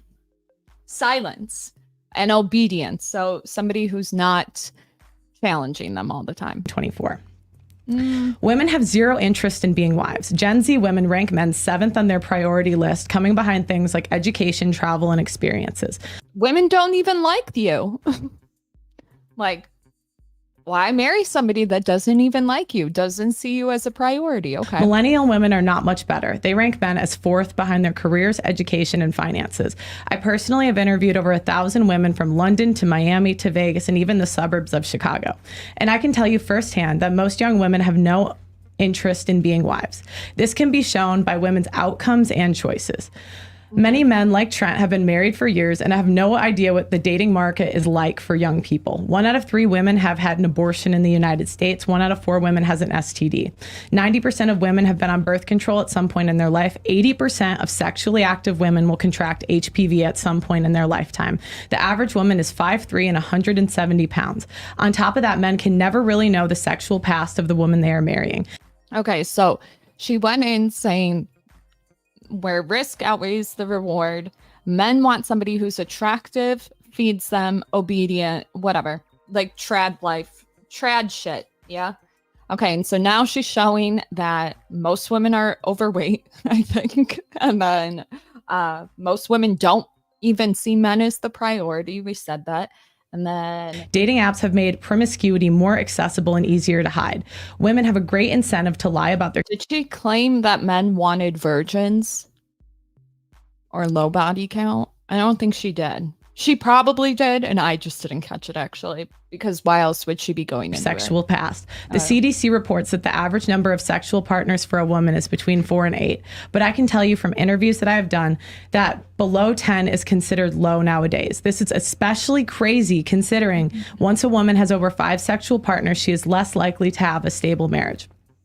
After women have had over 10 sexual partners, the chance of a happy marriage drops to merely 14%. Only 3% of women report waiting for marriage for a religious reason. A quarter of women. So one of the things I do in debate is I do my best not to make an emotional appeal, and that has to go with happiness too. Unless I'm specifically talking about mental health, then I'm pulling mental health, like the specific stats on like how well people do before and after medications, very niche thing. I wouldn't use that here. And the reason I wouldn't use it is because if I'm Pearl and I know my opponent, which I don't know if she knows him or not, is going to argue against my worldview, I need to appeal to him. The last thing I want to do is do an emotional appeal because I know he's going to call it facts. Don't care about your feelings. I thought that's what you guys believe in. So I would not do a happiness stat. Another way of looking at it, like when I did my research paper on why prostitution should be legal, I was challenging myself. Okay, relax. But like I couldn't say because it made women feel bad. I can't say that. So I would say better access to healthcare treatment, safer or whatever, like not appealing to any sort of moral opinion, happiness statistics. It's always a really easy rebuttal for the other person. Women have a mental illness. Over half of women between the ages of 18 to 29 have at least one tattoo. The average woman has at least $26,000 worth of debt. And on top, I don't know if she said they want attractive women. I thought maybe it would just be the weight thing. Maybe it's the tattoo. That young women are officially out cheating and out drinking men. That makes marrying a woman today a higher risk than times of the past. But let's look at marriage. Well, women being the risk or marriage? Okay, so Pearl's trying to say that women's attitudes and priorities are not that where marriage is at the top. Therefore, when we look at their behavior, it's not contributing to getting in a marriage, for one. Benefits are given to men in marriage. 100 years ago, men would have gotten a debt-free virgin who gave him 4+ children and was expected to obey him. Unfortunately, now modern marriage is simply whore management.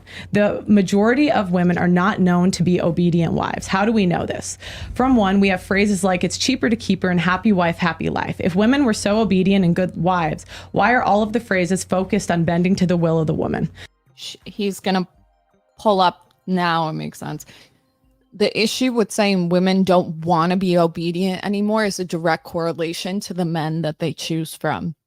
the men that they have. So we could easily be like, well, men suck too. On top of that, we can look at women's choices during marriage. Some common problems that I have found is that women gain a significant amount of weight in marriage. On average, women gain 24 pounds within the first 5 years of marriage. It would be one thing if giving men 4+ children like they were 100 years ago, but on average, women give men 1 to 2 children. The other issue we have is sexless marriages. When we look at the boomer generation, a third of them are in sexless marriages. How many men have reported that women stop sleeping with them after they have children? How many men would sign up for marriage if they knew that they no longer would have sex, their wives would no longer have sex with them? Now, while this is not the majority of those marriages, that is still not insignificant. Men are not even guaranteed an in-shape wife who sleeps with them. Now let's talk about the legal ramifications of marriage and family for men. I do not say this with a happy heart, but there is simply no legal way to stop a woman who wants to divorce you from doing so. My logic is quite simple. When you pay people to do the wrong thing, more people will do it, even seemingly good people. Unfortunately, men, the divorce system heavily benefits women, and the stats reflect that. Women file for divorce 70% of the time, and 73% of the time, the reason given is irreconcilable differences. This does not make sense considering people date on average 3 years before marriage. What differences did you not know? The only reason people do irreconcilable differences is because of the no fault. They don't want to put fault on anybody because it makes for a more contentious settlement. Okay, I'm going to skip through to his part because we already listened to hers, but essentially, marriage is so the topic is marriage is a risk to men, something like that. I put it in the chat. Woo! Okay, y'all know my stance on it. Should have came to me, Pearl. I would have told you exactly his position. Okay, let's see. Skip it in, right? Is okay. Wait. Sorry. Study.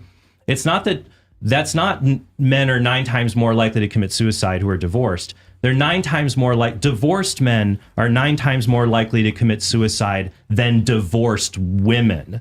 But that's only because men are just more likely to complete suicide anyways than women. They tend to choose more violent means to do it. So, but when you look at the data, never married men are still just as, if not more likely to commit suicide than divorced men. So that's the comparison fallacy once again. You talk about all of the risks related to marriage, and there are risks, but there are greater risks to being not married. So that shows marriage is not a bad deal. And as I said before, if marriage is such a bad deal for men, if it's so bad, why do 93% of men say they're willing to remarry their wives again if they had the chance? Why do 65% of divorced men choose and go and get remarried? It's because they recognize maybe I thought it was 86%, but for sure. Hi, baby. Someone wasn't right for them, but marriage was still right for them. All right. So we're going to take a quick break, and then when we come back, we're going to have cross-examination. And Pearl, you'll have 20 minutes to drill Trent with questions, follow up whatever you want to follow up on, and then Trent, you'll have 20 minutes. So if you're watching right now, please stick around. Let us know how you think this debate is going in the live chat, and we'll be right back. I want to tell you about a course that I have created for men to overcome pornography. You can't have any more peanut butter. You had 2. No, babe. You're a modern woman. Stop it. It is called strive21.com/Matt. You go there right now, or if you text strive to 66866, we'll send you the link. It's 100% free. And it's a course I've created to help men, to give them the tools to overcome pornography. Usually men know that porn is wrong. They don't need me or you to convince them that it's wrong. What they need is a battle plan to get out. And so I've distilled all that I've learned over the last 15 or so years as I've been talking and writing on this topic into this one course. Think of it as if you and I could have a coffee over the next 21 days and I would kind of guide you along this journey. That's basically what this is. It's incredibly well produced. We had a whole camera crew come and film this. And I think it'll be a real help to you. And it's also not an isolated course that you go through on your own, because literally tens of thousands of men have now gone through this course. And as you go through the different videos, there's comments from men all around the world encouraging each other, offering to be each other's accountability partners and things like that. Strive21, that's strive21.com/Matt, or as I say, text strive to 66866 to get started today. You won't regret it. I want to tell you I was about talking about Hallow, a which is VA the study, number by the one way. downloaded prayer app in the world. It's Well, I agree outstanding. veterans are more likely to Hallow.com/MattFrad. Sign up but over there right that now and you will that get we the can talk first 3 months for free. That's like a lot of time. You can decide whether it's useful to you or not, whether it's helpful. If you don't like it, you can always quit. Hallow.com/MattFrad. I use it. My family uses it. It's fantastic. There are over 10,000 audio guided prayers, meditations, and music, including my lo-fi. Yeah, Hallow has been downloaded over 15 million. Can't buy my love. And you do, you get a ton of free perks in return. I just had an almost 3-hour discussion with Jordan Peterson a couple of days ago. That's available right now over on Locals. Also, when you become an annual supporter, you get our free Pints with Aquinas beer stein. You get a ton of other things in return, but I don't have time to tell you about them. So mattfrad.locals.com, and a massive thanks to those of you who want to keep supporting the channel so we can keep bringing great guests on. Okay, so we are going to go into a time of 20-minute cross-examine. And I'm going to explain what it is for our viewers, okay? Baby. So Pearl's going to begin, and in cross-examine, she is free to lead the discussion however she wishes. She is welcome to interrupt Trent, to redirect Trent however she pleases.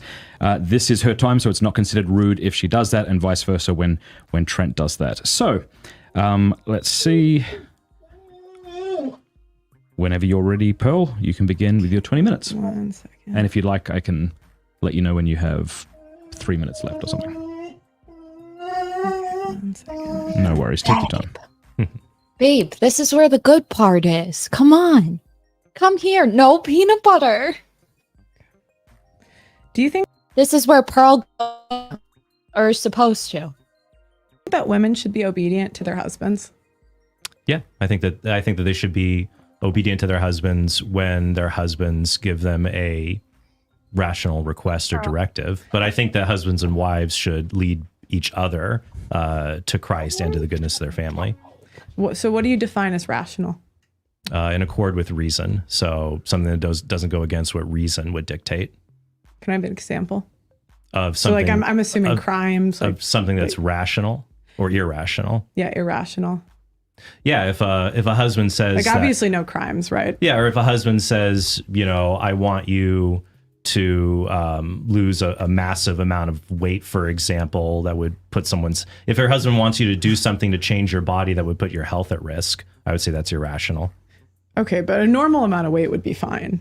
I would say right? I think it's fine for husbands and wives to want each other to be healthy, but it's very quickly that if a husband or a wife asks for a person to be of a certain weight, that can easily be more of out of a desire for vanity than for the other person's well-being. But what about health? What about health? I think it's Yeah. I think it's good for husbands and wives to want each other to be healthy. No, but I'm asking the husband. Why do you always bring it back to the husband? Because I'm asking about the wife. I didn't ask you about the husband. Because I'm So saying I'm saying for the husband, can he ask that his wife stays a certain weight? Is that rational? it's rational for him to ask her to be healthy, but staying at a certain weight your entire life, that's not necessarily going to be healthy. Like saying, oh, I want you to always be 120 pounds. Like, hey, I got pregnant. Oh, I'm kind of getting past that now. I don't like that. That would be irrational. He would not be allowed to do that under your thought. I think it would be insane if a man said that his wife needs to stay at a certain. Why? Why? What's wrong with men having standards? What's wrong with that? Pearl, you do realize that that's absolutely, literally there was a joke in The Office where BJ Novak says some supermodels lose weight when they're pregnant. That shows that he's just an insane chauvinistic person. To demand that a wife stay at a certain weight, even though as you get older, you naturally gain weight. And especially when you get pregnant, you gain at least 9. Okay, just a little critique, a little criticism. I'm sorry, my dog keeps yelling. We're okay. No, tell her no peanut butter. No peanut butter. She deaf. Okay. If I am in... So it's really important when you are listening to the other person to pull their points, make a data point in your head, and then somehow you could either steel man it, or you could play dirty and do the opposite, straw man it. But essentially you want to creatively get them to tell on themselves. That's my favorite version. So let's see. I didn't take my meds today. Fuck. So hold on. Some of the things that he said that Pearl uses anecdotes. So he made fun of that so I could keep a data point in my head that's like, well, imagine if men were to contact the news and let everybody know that way. The only thing that would happen is made fun of, reputation destroyed, something like that. It's like, so I'm in a unique position where I get to hear women talk about all these things and then also listen to men. Do you not think that there should be safe spaces for people to discuss things that they want? Is it bad for men to have standards? Why is it okay for or you could do it like, so Laura, she picked you. You seem like a stand-up. I'm psycho. You seem like a stand-up guy. You have your suit on, nice, crisp. She ironed those? Probably. Something. Just be like, so she picked you. You had to be intelligent, smart, butter them up and shit. Do you think that you didn't have standards for your wife? Are you saying that you would have married anyone? It doesn't matter the way, because whatever, if you can frame it in that way, you know you're competing with the wife at home and he can't fuck it up. Or else that's going to be a fucking fight. 9 pounds of weight. That would be insane. Just like be creative with the initial like way you're going in there, because right now it's giving, I'm scared of a man that looks like he's wearing a wig. With love. To demand that someone stay at a certain weight. Women lose it all the time. I fail to see how any of this is relevant to marriage, by the way. Well, what I'm trying to understand is your mindset. Mm-hmm. So why can't men have standards in marriage? Because you go, girl. If you're saying that men can't have standards in their own marriage, like you're saying it's irrational for a guy to demand his wife stay a certain weight. Why? Why is that wrong? To stay a certain weight during their entire marriage? Why? Why is that wrong? To clarify that he said why the entire marriage, that was a rule that you set. Pearl never put a time frame. She said she doesn't want the wife to get fat. That could be 20 years. It could be a day.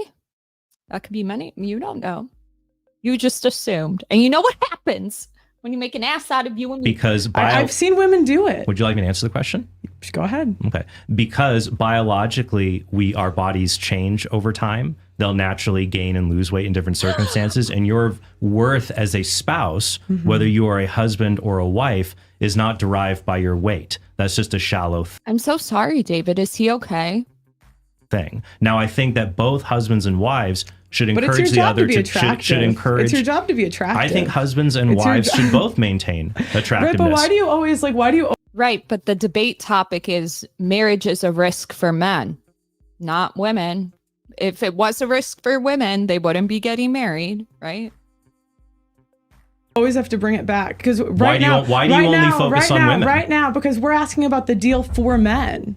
Yeah. So I'm looking at this from the man's point of view. What does the man get out of it? Is this a good deal? He can't even ask for an in-shape wife. He gets a woman who can't even say 120 Can I answer the question? Pounds? Can I answer the question? I'm asking. Yeah, he gets a woman who's promised to stay with him, even though statistically he'll gain 30 or 40 pounds. And false equivalent. Does she have the right? Women's job has far more of a job to be beautiful than men. You know, men's job is to protect and provide. So do women have a right what is wrong with a man asking that she stays a certain weight? Because it's shallow. It's fine to ask someone to be. Okay, but so are women. Women want a man to make 6 figures, want this, want that. Shallow. Pearl, fight him. Healthy. And it's fine to encourage your spouse to maintain attractiveness, not to just let yourself go. But that's the same for husbands. Remember how I said you got to butter him up? This is when I would fucking do it. Well, are you saying that your wife, it has low standards? You're saying that she just picked the best she could get? Oh! And wives, neither should just let themselves go. But at the same time, each one should be merciful, knowing that time and age come for all of us. The reason that the obesity, I've looked that up before, the reason that the men are more overweight than women is because you don't look at visceral fat. So like when men are very high, like muscle percentage, they're still considered overweight more so than women. So a more accurate way to look at that is visceral fat. And women have higher rates of visceral fat than men. So actually women are more, and if you look at extreme obesity, women are more obese. Yeah. So yeah, so I don't know why you're like kind of lying with that stat, trying to act like men are equally obese. They're not. Well, They're men not. are still overweight, but that still doesn't Right, that still doesn't show none of that shows marriage is a bad deal for men. Next question, should men marry women that have had abortions? Should men marry women Yes that or have had no? abortions? Should men marry women that have had abortions? I wouldn't say it's a deal breaker. Should men marry women with STDs? I wouldn't say. Here, A quarter of women have herpes. Should men marry them? I'm going to answer. Okay, go ahead. I would like to answer your question. I would say just as it is not a disqualifier for if a man facilitated an abortion, and 90% so for every woman who chooses to get an abortion, 90% of the time, the man is actively or passively supporting it. This is where it's really useful to know the stats on coercion. Actually, it's about 70% of the time, but you already established that men shouldn't have any rights when it comes to copulating. So at this point, why the fuck does it matter? You know, irrelevant. I'm asking questions, bitch. So just as it's not a deal breaker for a woman. I'm asking for the future man. I'm not saying that he asked her to abort this is another man's kid. She's had an abortion. No, what I'm saying is I'm applying an equal standard here. So I would say that it is not a deal breaker for a man to marry a woman who's had an abortion, just like it's not a deal breaker for a woman to marry a man. Do you think that a woman should know a man's sexual past? Do you think she should know if you used to be a hoe? I know. I want to fucking know if they were a hoe. Do you think a woman has a right to know if you've ever contracted HIV? No. But when we talk about it in the reverse, it's different. I think you should consider it. Whatever. Man who had facilitated an abortion. Should men marry women that have slept with over 10 men?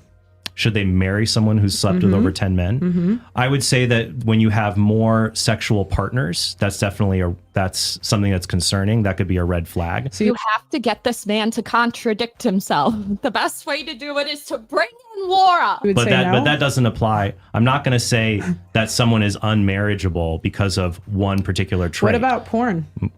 Okay, what about women that have... But Pearl, that's the whole point that you already established in the intro. This is about what they're marrying. That is the risk. The behavior, the past, has everything to do with who they're marrying because that's going to determine the outcomes. Make it more of a higher likelihood. What have participated in porn? Should men marry women that have participated in porn? I would say that that's definitely a red flag, but it is not it's not a deal breaker. Do you have a son? Oh, but killing babies. All right. And then from then on, I would just be like, whatever Laura Horn's husband says. Okay. He thinks it's okay to do this, but he draws the line at porn. They can murder babies, draws the line at porn star. Got it. Priorities. Can I ask the questions? Because you can keep asking questions and I'll never answer because them. Because that's her fucking job. That is literally her role right now. You're just the skeptic. It just would be easier if I got a yes or no, because you keep giving me these roundabout and I'm just at yes or no. No, I'm giving you good answers.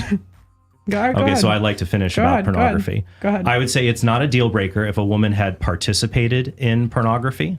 Much the same way it is not a deal breaker. Well, it's something to be very, very worried about.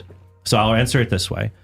It's very hard for me to find anything that's a deal breaker for marriage, except for maybe diagnosed severe mental. Right, but diagnosis. Okay. But Pearl set the terms already, so it doesn't matter. You have to, I gave you the burden. If you just think that none of this is going to support it, why the fuck are you here? Like, you could have disagreed with that in your intro, but you didn't. Mental illness, for example, or addiction to drugs, things like that. But that would apply to men and women.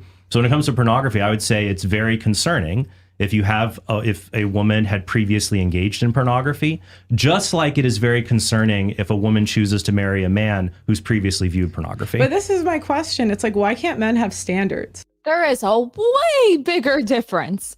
to the future mother of my children having an OnlyFans, shit, being on Pornhub, than me watching it in the privacy of my own home. What are you talking about, King? That was, how the fuck?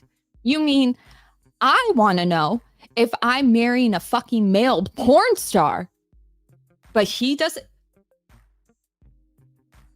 Okay, Laura Horn's husband. Okay. And this is what I've noticed from the trad community and like the conservatives. It's like the quality of women keeps going down and down and down. And we can't even definitively say, hey, maybe we shouldn't marry porn stars. Maybe we shouldn't marry overweight women. You know, it's like we constantly get rid of standards for men. No, I'm fine with standards as long as... And we can't even... No, you're not, because you're not even definitively saying you shouldn't marry a porn star. You would never in a million years... He's a little... I'm just going to give... I just can see it. He's literally going to say, I just think that we should hold them to the same standards. Well, if that were true, women would be doing that, right? Women would just be fucking, but they're not. Most men are not getting laid. It's like, this guy wants to appease all the women and validate that they can have these expectations, but God forbid it's in the reverse. All right, so we got our white knight, Laura Horn's husband, who believes that men should take what they can get. And you know what? She was a porn star. She murdered some babies. Fuck it. Fuck it. You think a woman is going to disqualify you faster than a fucking ick, my G. So, quite frankly, if anybody's standards mattered the most, it's probably going to be his, because she picks him and then he decides to continue. So really, it's just a trade-off. If he gets picked, that means that she already agreed with whatever things he brought to the table. If he decides, no, you know what? She did porn in the past. Oh, well, even though she was okay with me watching it. Like, you know what I'm saying? It's stupid. Just tell your son to marry a porn star.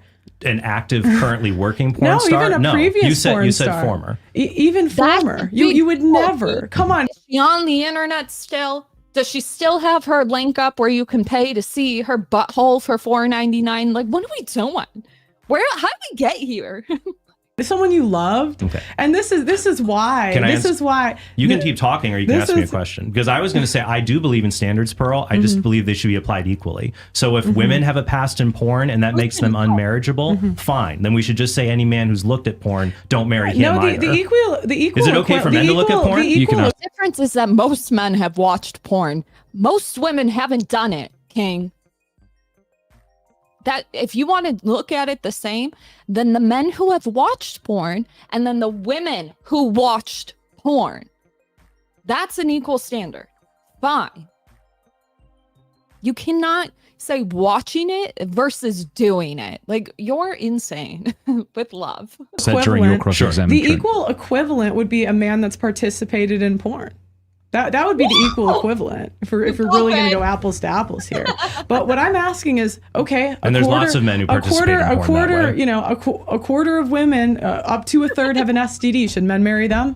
Should they marry them? Yeah. Their own health Just the same reasons would apply if you asked women, should they marry men who have STDs? Because men have lots of STDs. This isn't about women's fucking standards, dude. This is marriage a risk to men. I'm done. If it's okay to marry them. But why is it what about the men? It's like the because craziest men and women thing. are equal. Men and women are equal, and we should treat them equally. It's the crazy. I don't think men and women are equal. Are they equal in value and dignity? Sorry, just real quick. Trent, you can ask questions in your cross-examination. Sure. Pearl, That's fine. I'm not coming at this from a religious point of view.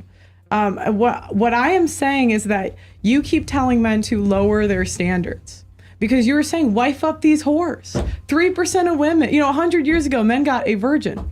They got a virgin for marriage is a risk. That's not the debate topic, though. He could have disagreed with that in his intro. But no, the topic is if marriage is a risk to men. Either you agree or disagree. It's not this. Right now, Pearl's winning. Plus kids. 3% of women are waiting till marriage nowadays. You're saying wife them up anyway. Doesn't matter the risk. Who cares? Do you have a question, Pearl? So yeah, I'm gonna go back to STDs. Not a deal breaker. Yes or no? No, they're not. If they're not a deal breaker for men, they're not a deal breaker for women. Bitches. They're a deal breaker for us. Like, what? Okay. On top of that, porn, not a deal breaker? Having been involved in pornography? Mm-hmm. No, it's not a deal breaker, but it's something to be very concerned about. The same as if a man had been behind the camera doing OnlyFans work or working at OnlyFans. But if he's truly repented, then people can really change, and we should give them mercy, whether they're a man or a woman. People can change, but it doesn't mean they statistically do. Mm-hmm. And women that have made those decisions, statistically, the grass, statistically, it's not a happy ending for most of them. Strippers normally return. The other question: why would you sign up? Would you ever sign a business contract that someone's paid to leave? So if me and you are going to do business, and I get a bunch of money and your children if I leave, you would sign that contract. If you get my children, because maybe I would have worded it like, if we had a business deal and we were both equal in everything. However, in the event that it goes under, or in the event that we sell it, I get 100% of the company and you're left with whatever I decide you can be left with. Would you sign it? No, you wouldn't. Pairing our YouTube channels together. Yeah. Probably not going to sell off my kids on that, but it's very common in business deals, Pearl, where if you have a high value business partner and you really want them to be a part of the venture, you might include things like a buyout clause or severance. Sorry, I'm a Catholic and STDs are a deal breaker. Me too, G. Me too. Like, that's just like literally, Pearl, if you watch this, anytime you would have said, oh, that's not a big deal, just be like, okay, Laura Horn's husband thinks that STDs are, it's not a deal breaker. Like, all you're doing is like literally shaming your wife indirectly, quite honestly.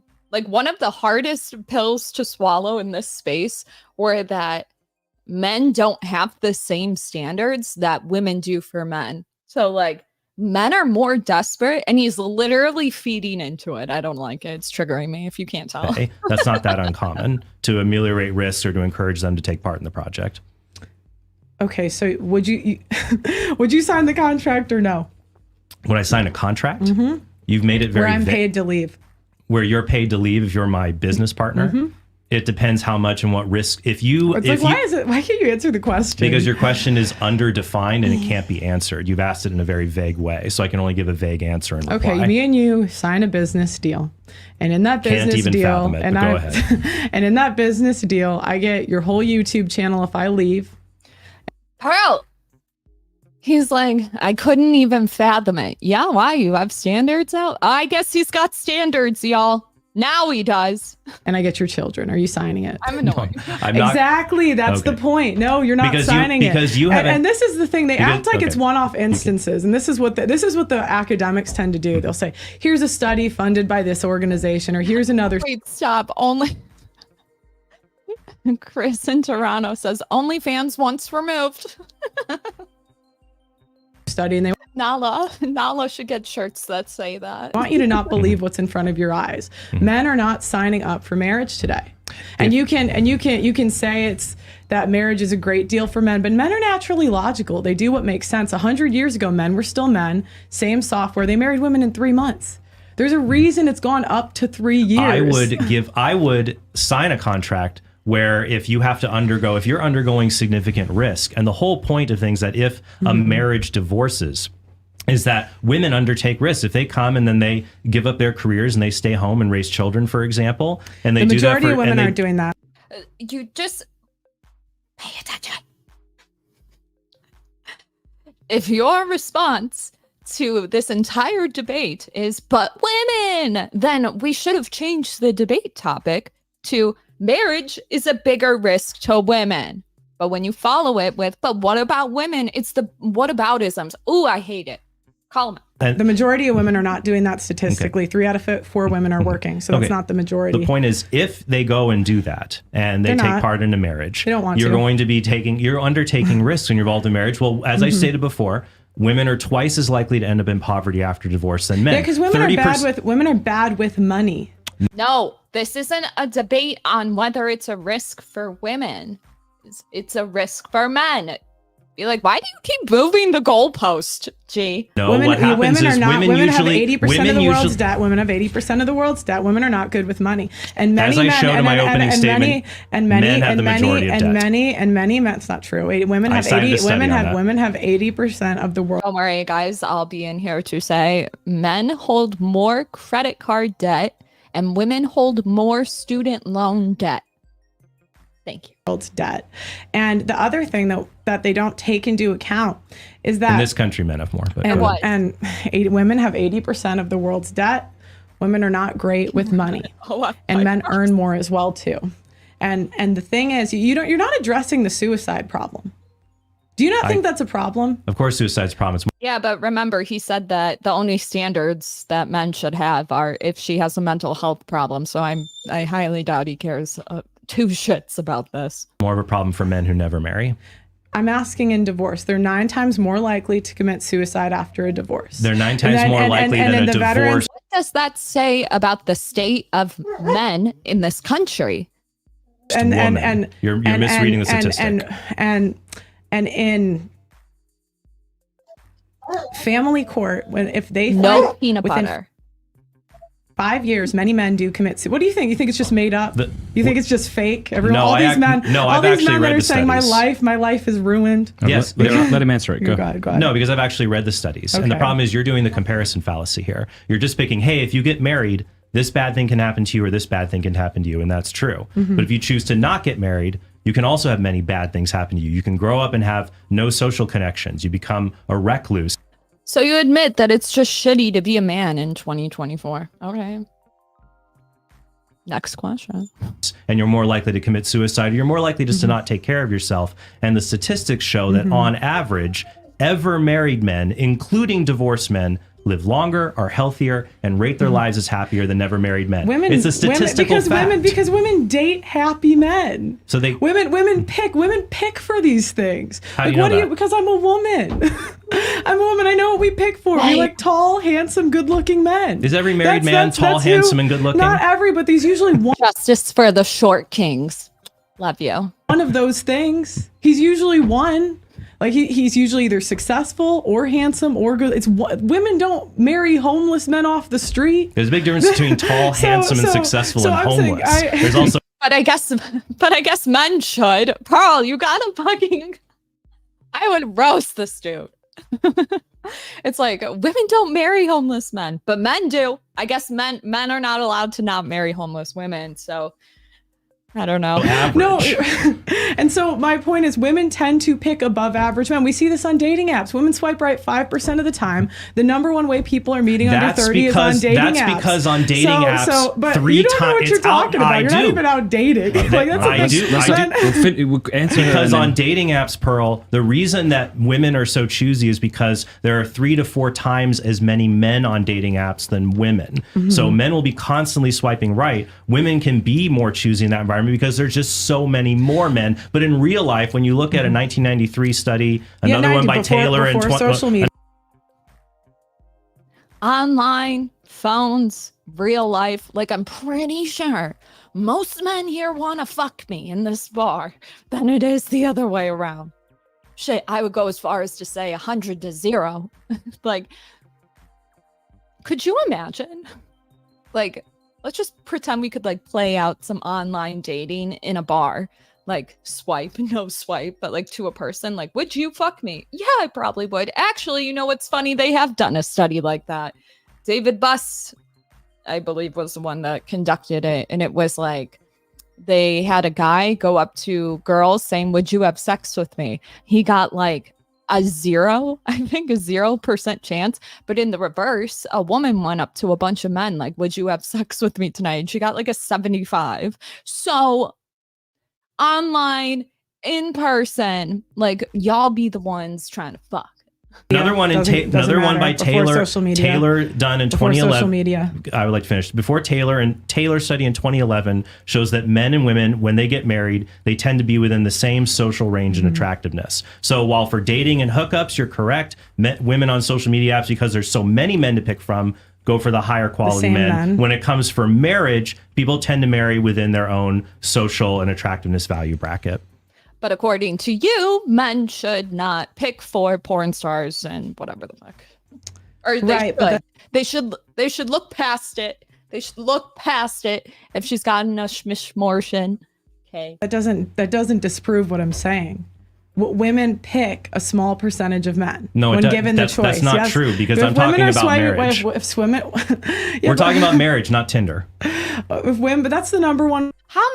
Ask him how many men he thinks reproduce, that go on to reproduce. Has it changed? No, it hasn't. Way people are meeting under 30, and that's the thing. Like a lot of you guys are so out of touch. You don't see, like, these studies take years to come out at some time. I can tell you firsthand what's going on because I actually talk to the people. No, I agree. It's dumb to try to meet your spouse on Tinder. That's dumb. Right, but that's what's happening. Right. That's where the world is going. Right. And you're encouraging men to clean up women's mess. And I say men shouldn't have to do that. Men shouldn't have to sign a contract where women are paid to leave. I think it's so simple. If people are paid to do the wrong thing, why wouldn't they do it? Why would, I'm not saying every woman will, but every woman can. What woman is going to want to say, gee, you know what would be great? Don't ask questions. Let her go. Yeah. Well, I'll go. Well, you can answer it, but don't ask her a question. No, the women aren't saying, gee, it would be so awesome if I married this guy and then got full custody of the kids. So now I'm a single parent and I have to take care of these kids. Good thing he sends me $440 a month to help with. Right. And no man goes into a marriage thinking that it's going to be sexless and that she's going to turn into a raging bitch. But guess what? Shit happens. Okay? It's not the point. That doesn't sound like a great deal to me. $440 over 18 years is over $100K. That's life-changing money. That is life-changing. And this is the thing. Try raising children on 3 kids on $440 a month. And this is the thing. This is the other thing that you don't think of. Oh, this is the other thing. See, I'm not used to. I always have to write it down. You said that men don't fight for custody. This is the problem with men in statistics. This is the problem when people just read studies and they're not actually in the field. You don't know why. You don't know why men aren't fighting, because a lot of times men are in the position they cannot afford to fight for custody, and the lawyers will tell them not to do it because they spend $50,000. You know, I interviewed one guy, $1.5 million in Texas, $1.5 million. Pearl, we love hearing this shit. Don't do that in a debate. He's just going to be like, well, that's just anecdotal. $1 on a divorce. He's still didn't get primary custody.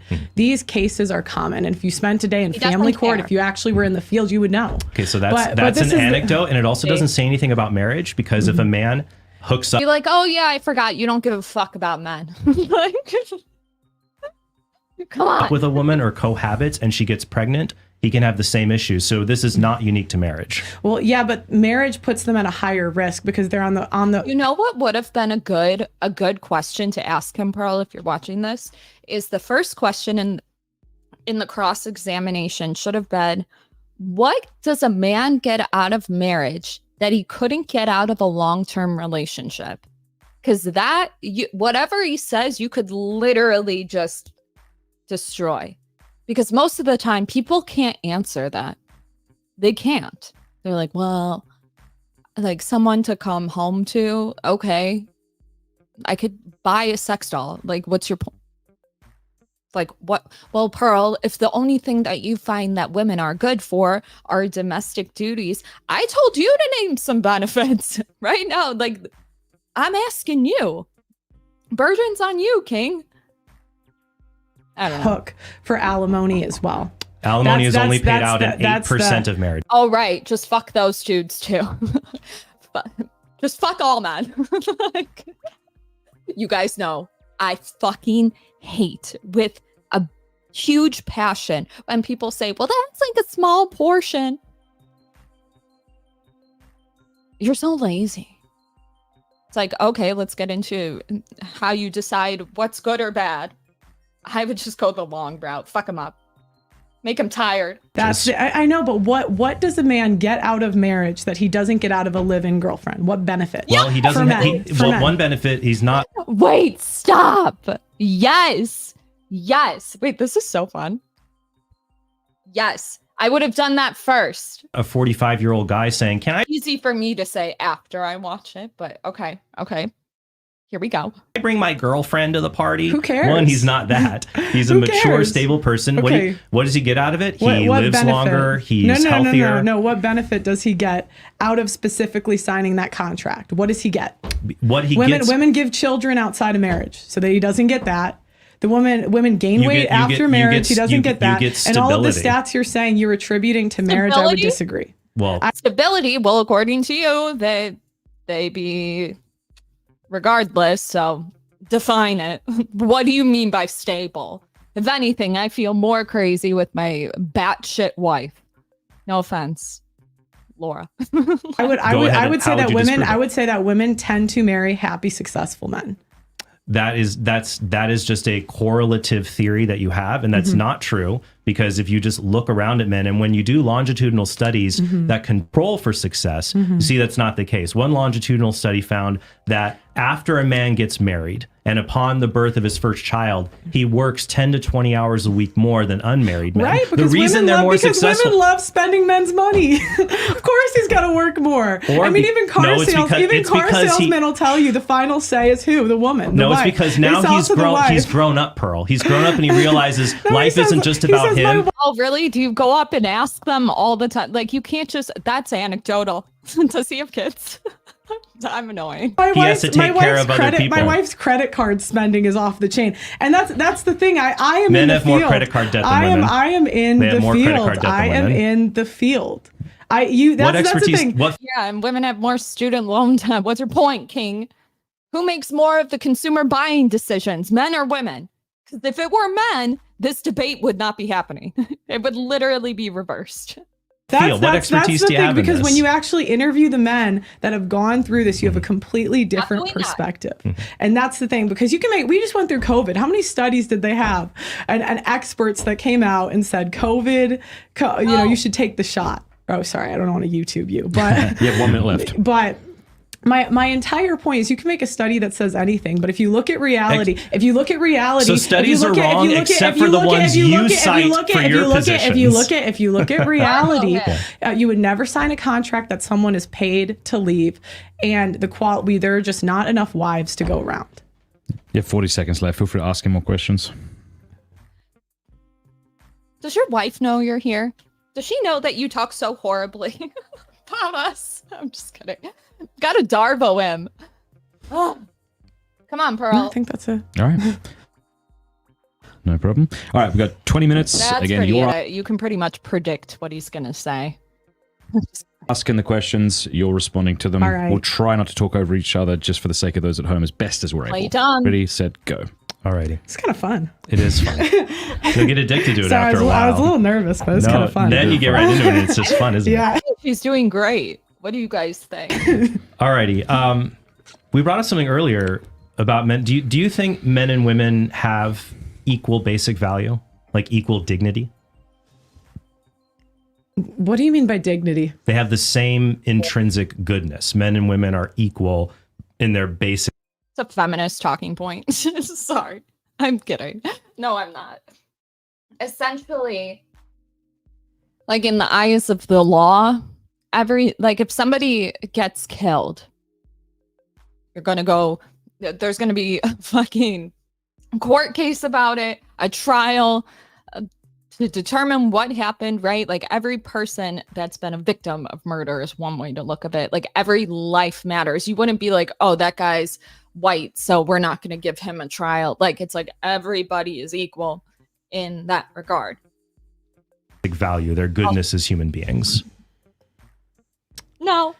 Like I think that, because it depends, right? It depends how, I think that men do more good in society than women. No. And I'm assuming that's like the tweet you're talking about. But no, I'm asking because earlier I said men and women are equal and you denied that. And I said I agree that men and women are unequal in many ways. But surely, like, for example, do white and black people have equal dignity? See, if Pearl would have watched, I don't know if she did, but if you would have watched his stuff, like we were on the wrong video. And in that, he was saying, like, my wife, if she noticed something's dusty, she's going to get that. She's going to do most of the diaper changing. Like, bold of him to bring up equal. Because are you really equal? You know what I mean? Like, it'd be easier to build common ground and be like, we view it the same. You just think I am Satan. Sure. Do men and women have equal dignity? Sure. Okay, good. That's really good to hear. All right. So you say marriage is a bad deal for men. For a marriage that does so, because a majority of marriages do not end in divorce. For the marriages, at least let's say this, for the marriages that don't end in divorce, are those bad deals for men? If the wife gained a significant amount of weight, I would say bad deal. Most men don't want a fat wife, I would say. If the wife cheats, I would say bad deal. Most men don't want a cheating wife. If they're in a sexless marriage, I would say bad deal. Most men want, I think most men, if you said, hey guys, do you want to get married? Your wife isn't going to sleep with you after you have 2 children. They would say, oh, hell no. At that point, you could call him a, hell no. Pearl, So, what would be the best? Let's say a man says, I would like a long-term sexual relationship with a woman. Okay. What would you say is the best relationship kind for him to obtain that? What do you mean by best? If a guy says to you, Pearl, I would like a long-term sexual relationship with a woman, what kind of relationship should I pursue? Marriage, cohabitation, dating? Which would be the best strategy? It depends on the state you're in, because some states have different states have different laws. Just in general. Would you say? Well, I don't. There's no general. There's no general answer because it would not. depend on the state. Why would it? Because you. Well, I think he's trying to say, would you tell them to get married? Like, what do you fundamentally want people to get married or no? What you're saying is that the Like, harm. for example, Well, in let me some- finish okay, because okay. I get to interrupt Yeah, now, yeah. and that's where it gets fun. Go ahead. Because what Go ahead. you're saying is, well, it's not. Even though the majority of marriages don't end in divorce, you still say those are a bad deal because women gain weight, even though men gain weight also. But Sorry, you have what to, about the men though? do men in long-term cohabiting relationships, do those women gain weight? Not as much, but the difference is it's easier to get out of. So if a woman gains weight, it's much easier to. The fuck, what's it called? Sorry, excuse me. No, the fact that you don't have something like marriage to bind it all together means there's more of a risk that somebody will leave more easier. So you maintain appearance and you work out more. It's equivalent to like why you shouldn't move in together right away versus not. Like you should both have your independent space. Because what happens? It only goes downhill. Like I said, we're better apart than we are together. And until we realize that, we're never going to actually get to the root the root problem as to why we can't stay together. Like when we keep pretending, oh, we're better together. Like, no, we're not. I don't think we are. You are if you guys are compatible with each other. But what's compatible? It's fucking different for everybody. There is no one size fits all. So it's like to maintain some sort of like, what do you call it? Like, not a mentor, like an ideal. It's hard to tell because everybody's so different. Yeah, there's some objective truths and stuff, but like I prefer to be with a guy that has kids already. I don't want kids.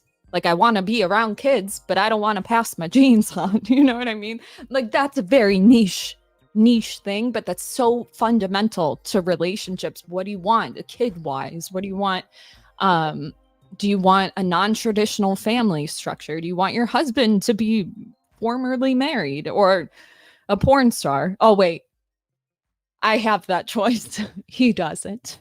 Break up with a girlfriend than it is a wife. Okay. So you're able to have higher standards. How much weight can a woman gain in marriage before you consider her unmarriageable? Depends on the guy. I think it's unfair more than like 20 pounds, 15 pounds. Yeah. What are you doing, ladies? Get on the treadmill. Wow. Yeah. Okay. Yeah, I think it's okay. And I think it's good for women. I think it is good for women if men have standards. But according to that Gordon Larson, I was talking about how men's health is better, like longevity wise, if they're married. It's like, well, why isn't it? I feel like women's health goes down when they have kids. Hot take. It's like, I don't know. Study cohabiting. Have you women. ever been with somebody who gained 20 pounds and was it noticeable? I don't know if I would notice 20 pounds on somebody, and I'm really skinny. 20 pounds? Where does, like on a girl, I feel like it would show up either, does 20 pounds show in the face? Maybe for some people. I don't know. Like if it goes to her ass, who cares? Or her titties, you know? It's like probably the stomach area because fuck us. Gain, what was it? The studies I've seen, it's 18, less. less, but they still. I've seen around 10. I've seen 10. That's the study you're citing for 24 pounds gain. They gain 18 pounds in marriage. People, the problem is if you're saying that it's a bad deal for men to be in a relationship where women gain weight, and if women gain weight in all relationships, aren't you really just saying women are a bad deal for men, not marriage? No, I'm women over 30. Saying that women, the difference is in a long-term relationship, you can say you need to change or I'm going to go. And women tend to act better when men have standards. Okay. Do you agree that married men rate themselves? Do married men live longer than unmarried men? Yeah, probably. Okay, so that's because I think women tend to pick healthier men. Okay. I mean, we want, you know, I mean, why do you think women are throwing themselves at these like NBA player? We want the good genes. Are most men who get married not NBA players? No, but you can see when you look at the men that women are throwing themselves at, you can see what women select for. Okay. So, but you would agree though that even if that is correct, even if it's correct that women choose men who are happier and healthier, if a man chooses to get married, then that would seem that he is or has made himself to be a happy, healthy individual. Yeah. Right? If he gets successfully marries. What? Can you say the question? If a man successfully marries a woman, does that mean he has become a happy and healthy individual? Because he got married? Not because of the marriage, No, but but she was probably selected because he was that type of person. So he's made himself into that kind of a person. He's disciplined himself. He's, made himself at least somewhat successful, happy and healthy. Okay, good. So he becomes that. I wouldn't attribute it to marriage, though. But I would attribute it to the I think men are going to do what they're going to do. They're on a mission. On average, though, does marriage take that away from men, their happiness and their health? I thought you didn't want to go based off of happiness because according to your introduction, it was fleeting. It was hard to test for. So now if you're going to bring that back here, I can just say the men are happier when they're single. Like, what's your point? Like we can keep doing this. I would say yes. I would say there are more men in unhappy marriages than happy. Out of the original 100 that got married. Do you have a so okay, if you take the I'm answering the question. Go ahead, sure. You want That's fine. So, the study you're talking about 35%, I've heard that's a bit dishonest. I've heard it's more 50%, 45% of marriages end in divorce. The last one was from 2023. I know it was a little off because of COVID, but I think if you include sexless marriages, women that belittle their husband, that's really common.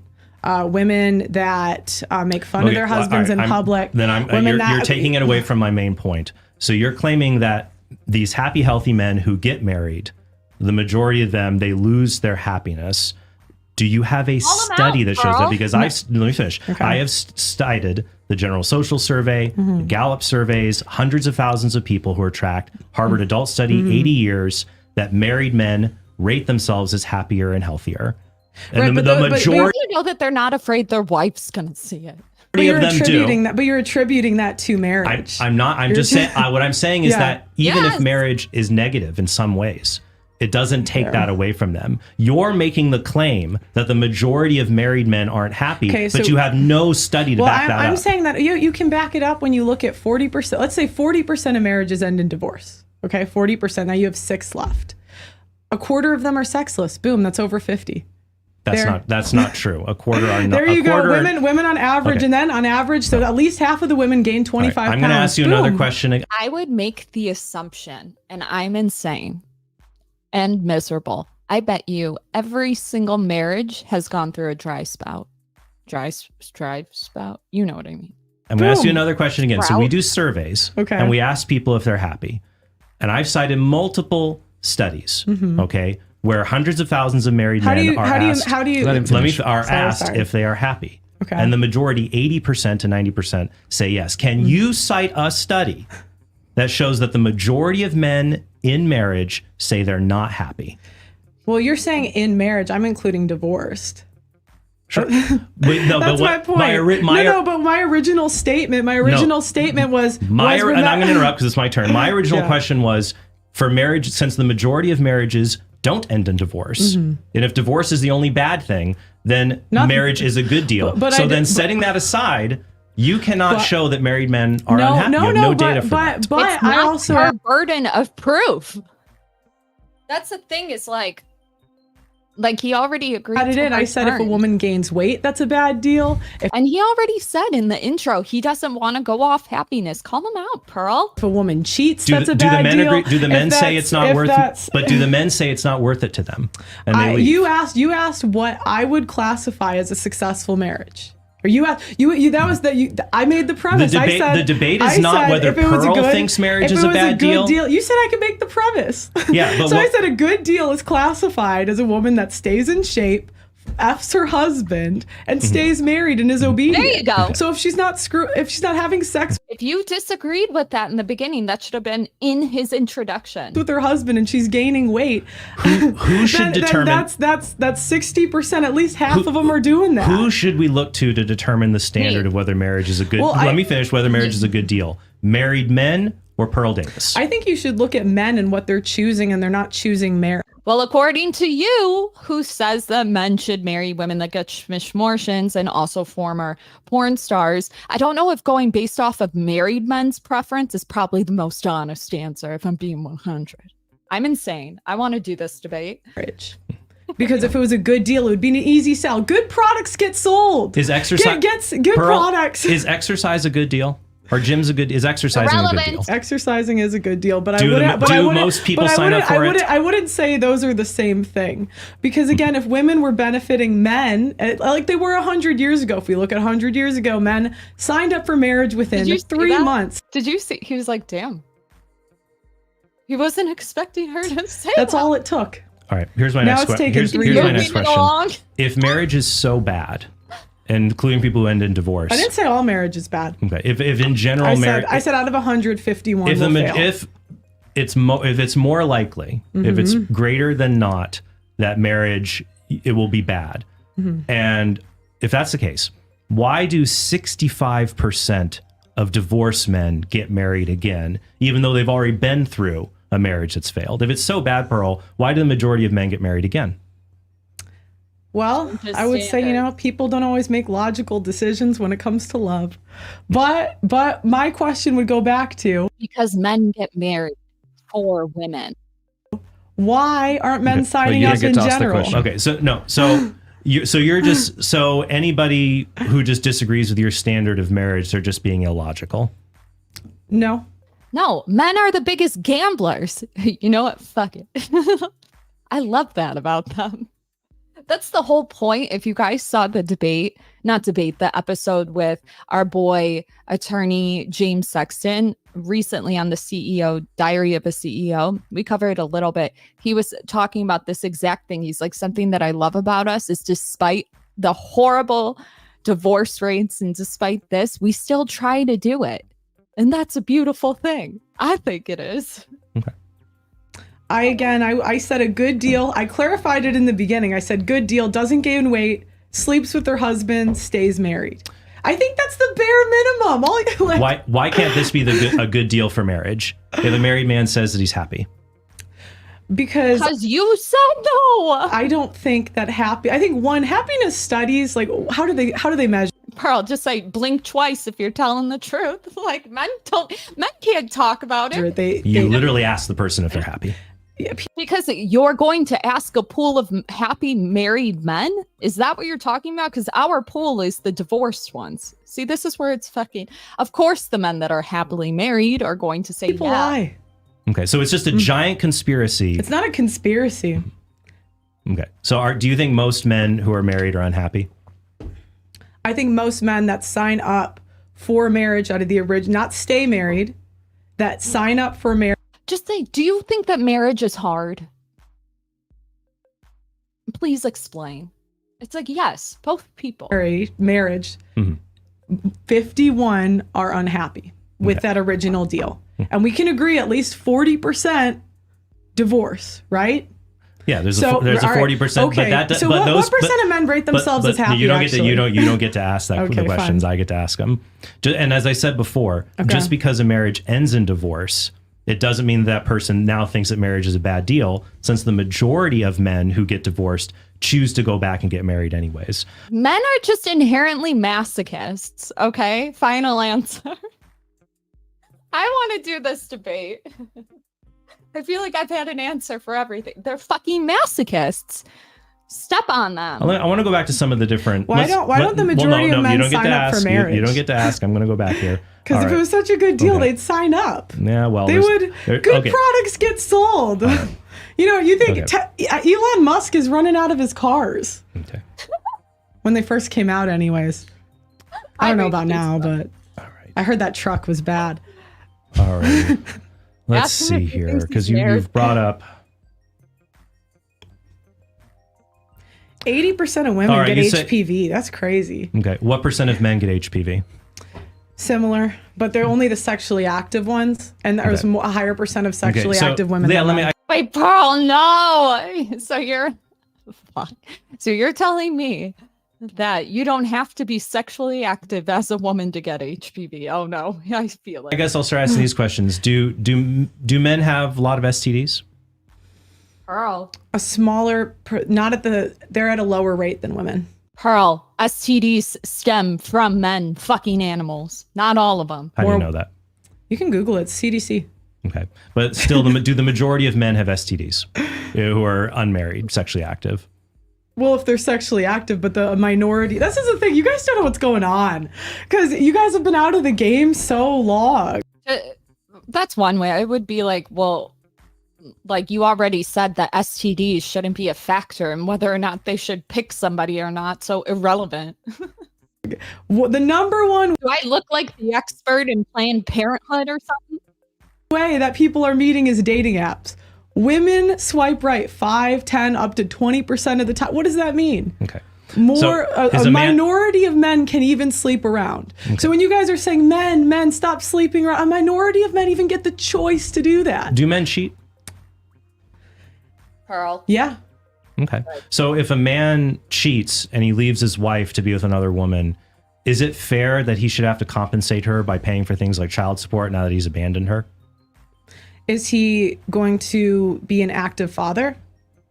If a man, it's one thing. So I'm going to ask the question again. If a man is married to a woman, they have 3 kids, and he says, "Wow, I'd like to be married to this other lady instead that I had an affair with," and he abandons his wife and children, and his wife has been raising these kids, and now they're on their own. Isn't it just that he should compensate them for putting them in that position by paying child support? How many kids? How old? Let's say 3 kids, 3, 6, and 9. 3, 6, and 9, and he completely abandoned them. Not even. So he tells the wife, "You can have full custody of the kids. I want to go and get remarried." Shouldn't he have to support them since he was an awful person and abandoned them and put them in this position? You know what? Sorry. No, I don't believe in child support. I don't believe in alimony. I think it's equal. Women have fought. We have fought for equality. Okay. We have fought for equality. We got it. So now you get a job like everyone else. It's a sad situation, but overwhelmingly, men aren't the ones doing that. Women, there are far more deadbeat moms than deadbeat dads. Do you think you simp for men? No. So you don't call it simping for men and saying that that if a woman does something bad, she should have to pay consequences for it. But if a man, I'm going to finish. If a man abandons his family because he wants to screw some other lady and puts them into poverty. Gotta just ask him for the stat on it, because I don't think he knows. You're saying he shouldn't have to spend a dime on that. Yeah, Why? Equality, baby, because women abandon their families all the time and they're not punished, they're rewarded. So I say equal rights, equal lefts. You guys fought for equality, here it is. Then isn't the answer... You should be like, I thought alimony only was attributed about less than 10% of the time. So now you want to use it to support your fucking claim? Out of here. Sir, shouldn't the answer be that instead of saying both men and women should be allowed to be awful people? You asked my opinion. And no, she doesn't believe in that. Shouldn't we say men and women should both be held to higher standards? I would say, I don't, it depends what you mean by higher standards, but what I would say is I don't think we should have child support. I don't think we should have alimony. I think it's wrong.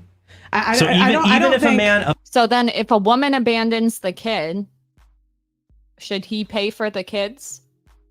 Like, or should you try to get child support from her?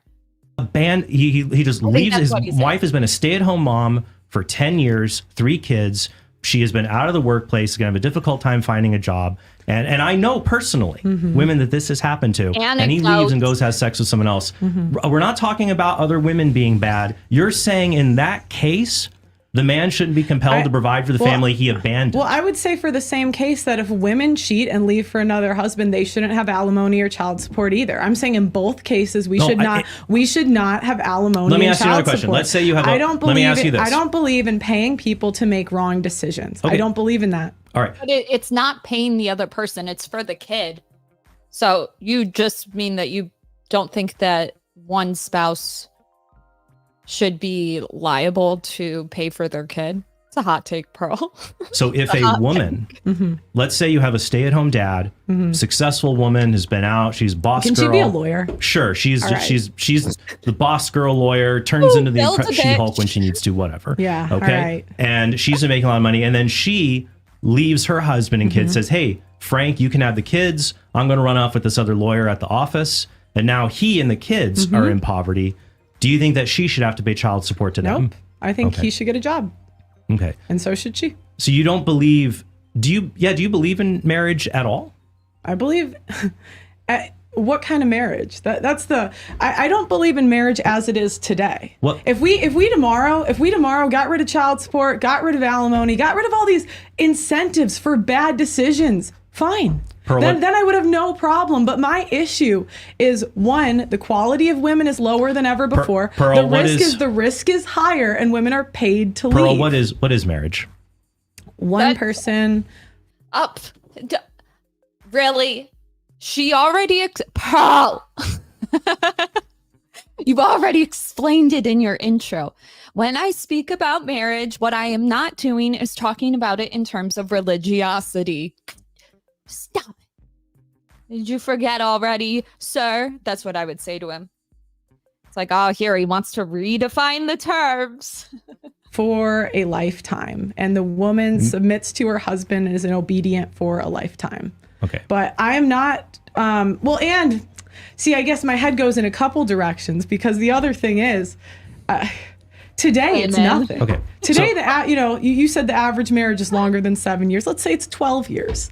The median length is 21 years. The average... No, it's not. It's not 21 years. Okay, wait. What data is... Okay, I won't say he's wrong, but like, when relationships break up, it's usually around the 7 year. 7 years is usually one of the harder years. Maybe they don't break up. I don't know. I'm not a married bitch.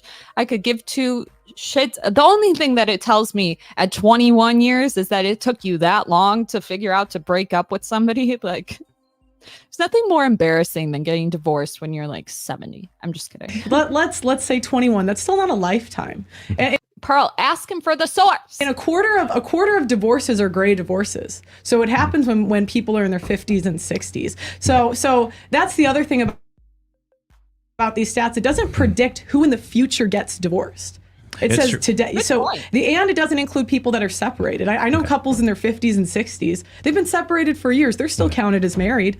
So good point. That's a good point. My issue again is marriage as it is today. And I just think you would never sign a contract that pays somebody to leave. I think it's super logical. If someone's paid to do the wrong thing, they're going to do it. And what are women doing? Okay. They're leaving. I'm so shocked. If marriage is a lifelong union, and let's say what you want, but at least she's got some personality in this debate. A woman does what you say she should do, right? I don't say women should do anything. Well, you say women should be obedient to their husbands, right? If the woman gets married, but if some a woman women, gets married, should she stay home and raise the kids, Pearl? If she... Well, it depends, and I can't give you a straight answer. Like I can't give you a straight answer. It depends. What does he want? Let's say he wants her to stay home and raise kids. Fine. Then yeah, sure. And you think that that's a reasonable thing. So the majority of women aren't, though. That's not the majority. And that's the thing that, no, like... let me finish. So ahead. if a woman does that, then she takes a significant amount of risk, right? You know, she makes herself... Does she take risk in choosing to become financially dependent on one person? Yes, she does, but women aren't choosing that. That's a funny thing. Women are having 1 to 2 children. They're in public school. So let's not act like these women are home, housewifing it up. These kids are in public school for 8 hours a day. You're right. Men and women. They aren't choosing marriage. Oh, so now suddenly he has a say in it. Like, okay. Both of them aren't. True. But didn't you say men are in control of marriage? That's what you said earlier. Yeah, so really it's more they're not choosing to do it. Right? Exactly. And women aren't choosing because women are not wives today. Okay. Man up and marry these whores. You got 1 minute left. Okay. Do you think that men are marriageable who've looked at pornography? That's irrelevant. Pearl, he already said that if he watches porn versus she does porn, like, don't entertain. I'm not answering a dumbass question. Yeah. How about men who have helped, like, run the camera at OnlyFans? What % of men do that, Trent? No, I'm asking you the question. This is like, come on. I'm asking you a question. Who have run the camera? Just make fun of his hypothetical. Oh my God, camera. Personally, not for me. Like, run the camera at OnlyFans. All right, we only have a few seconds left, so I'm just going to take it back to the main thing, the final main question. Okay. Okay. Do just a yes or no. Do the majority, 80% of men who are married, say they are happy? You're leading. Yes or no? They say it, but we don't know if they're telling the truth. Okay. All right, we are going to go into a time of Q&A. I wouldn't have said that. I would have been like, according to who? You?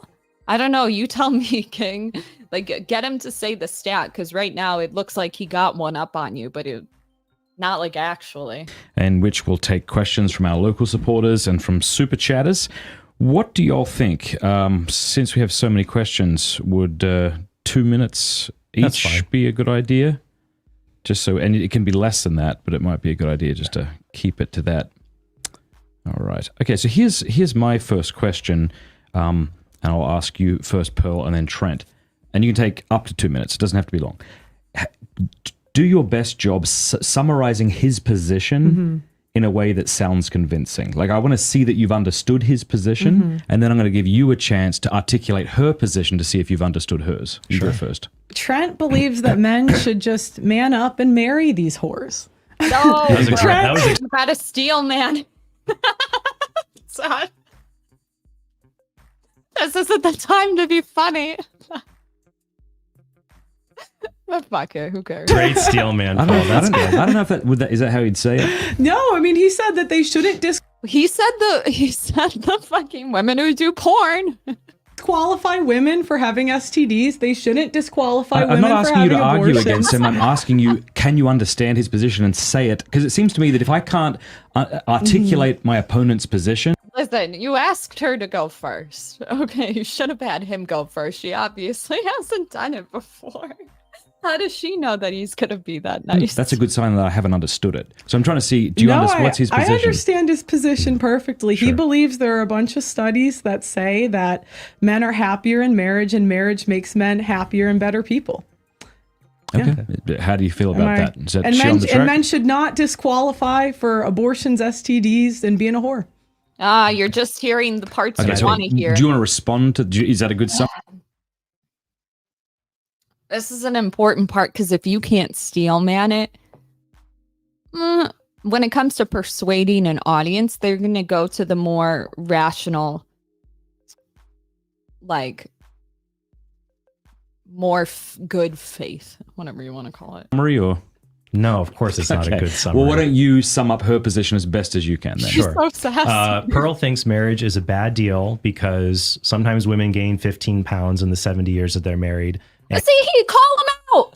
He can't do it too. And guys should be able to run for the hills because that's the worst thing in the world. Yo! Is that basically it? No. Okay.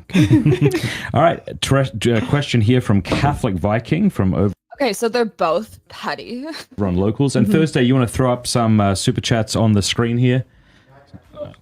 I love when he calls me boss man. I feel so important.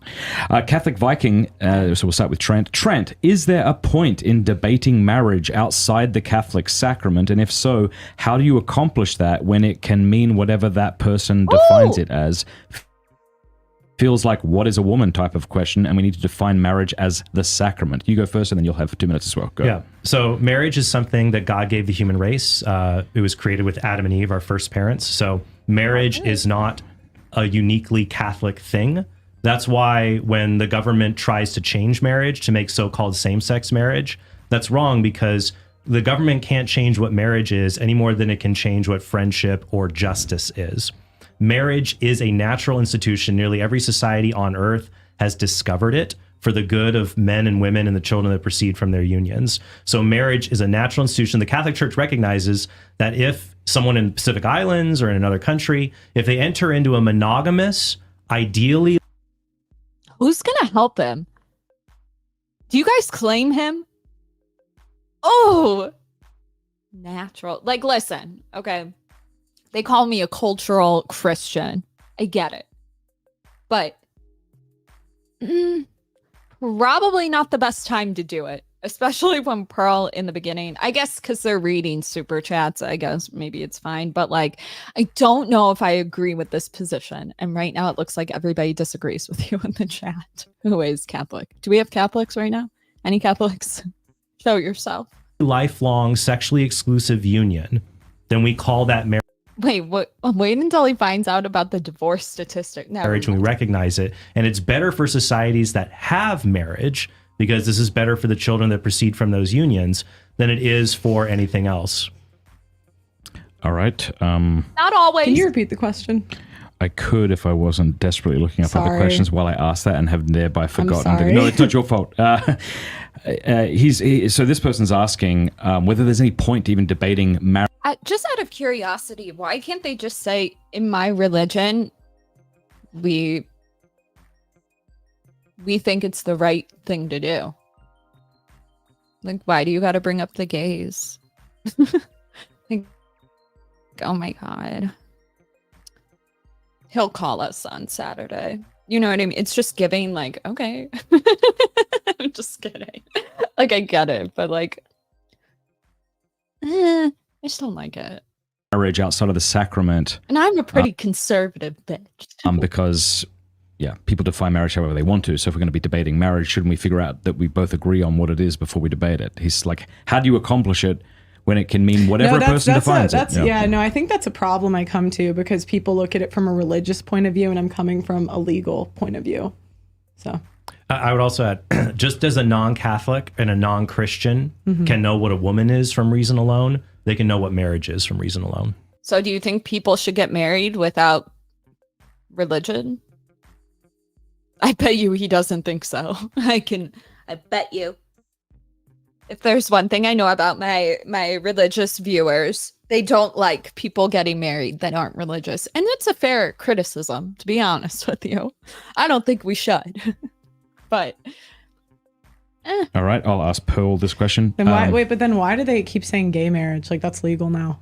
Because people often don't act reasonably, or they don't think well. I'm pretty sure the gays stay married way longer. Because it's men. Okay. Yeah.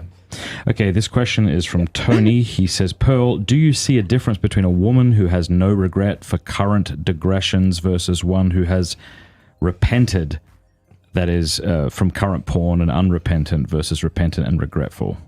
So, in other words, is there a difference between a woman who's screwed up in the past and doesn't regret it, doesn't repent of it, and then there are people who've screwed up in the past, we've all made mistakes. And when it comes for if I phrase the question as if my brother was to like date, like if I was recommending my brother date someone, I don't think it would matter. I think that if you really want what's best for a guy, you want him to have high standards for his wife.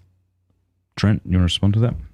Yeah, I think that people should choose to marry the best person for them, and choose to marry someone who has a good chance of being in a lifelong union. But not all of us, people. Porn stars included. Sorry, I have to. Make mistakes in their lives. But when it comes, so for example, large majorities of men look at pornography and have sex outside of marriage. That harms their future chances in marriage, but not irreparably. A much tinier percentage of women do things like be on OnlyFans. Okay, would you tell your son to, I don't know, let's say he's gay, and you don't want him to be gay because you guys are religious. Do you think it's okay for him to go marry a woman? I'm just wondering. That also harms their chances in a future marriage, but not irreparably. I get a question because it seems like, and this is to you, and I'll get a question for you.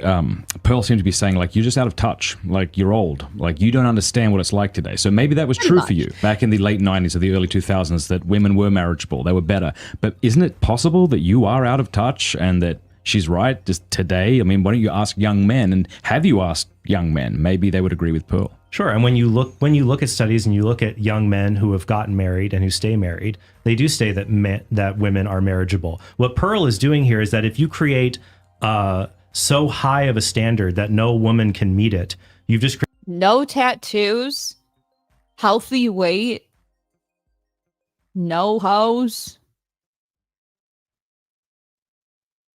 Like, we do realize that, like, Pearl's creating the standard, but like men don't follow it. It's not like men are like, you know what, she can't have tattoos. And if they were, so what? Why is it okay when women do it? It gave me the egg. Don't have an abortion? Hold on, you've You've created an arbitrary standard, and it's also sexist if you don't apply the same standards to men, such as don't marry a man who is actively or passively. Are you gonna do a sexist coming from a man in the church?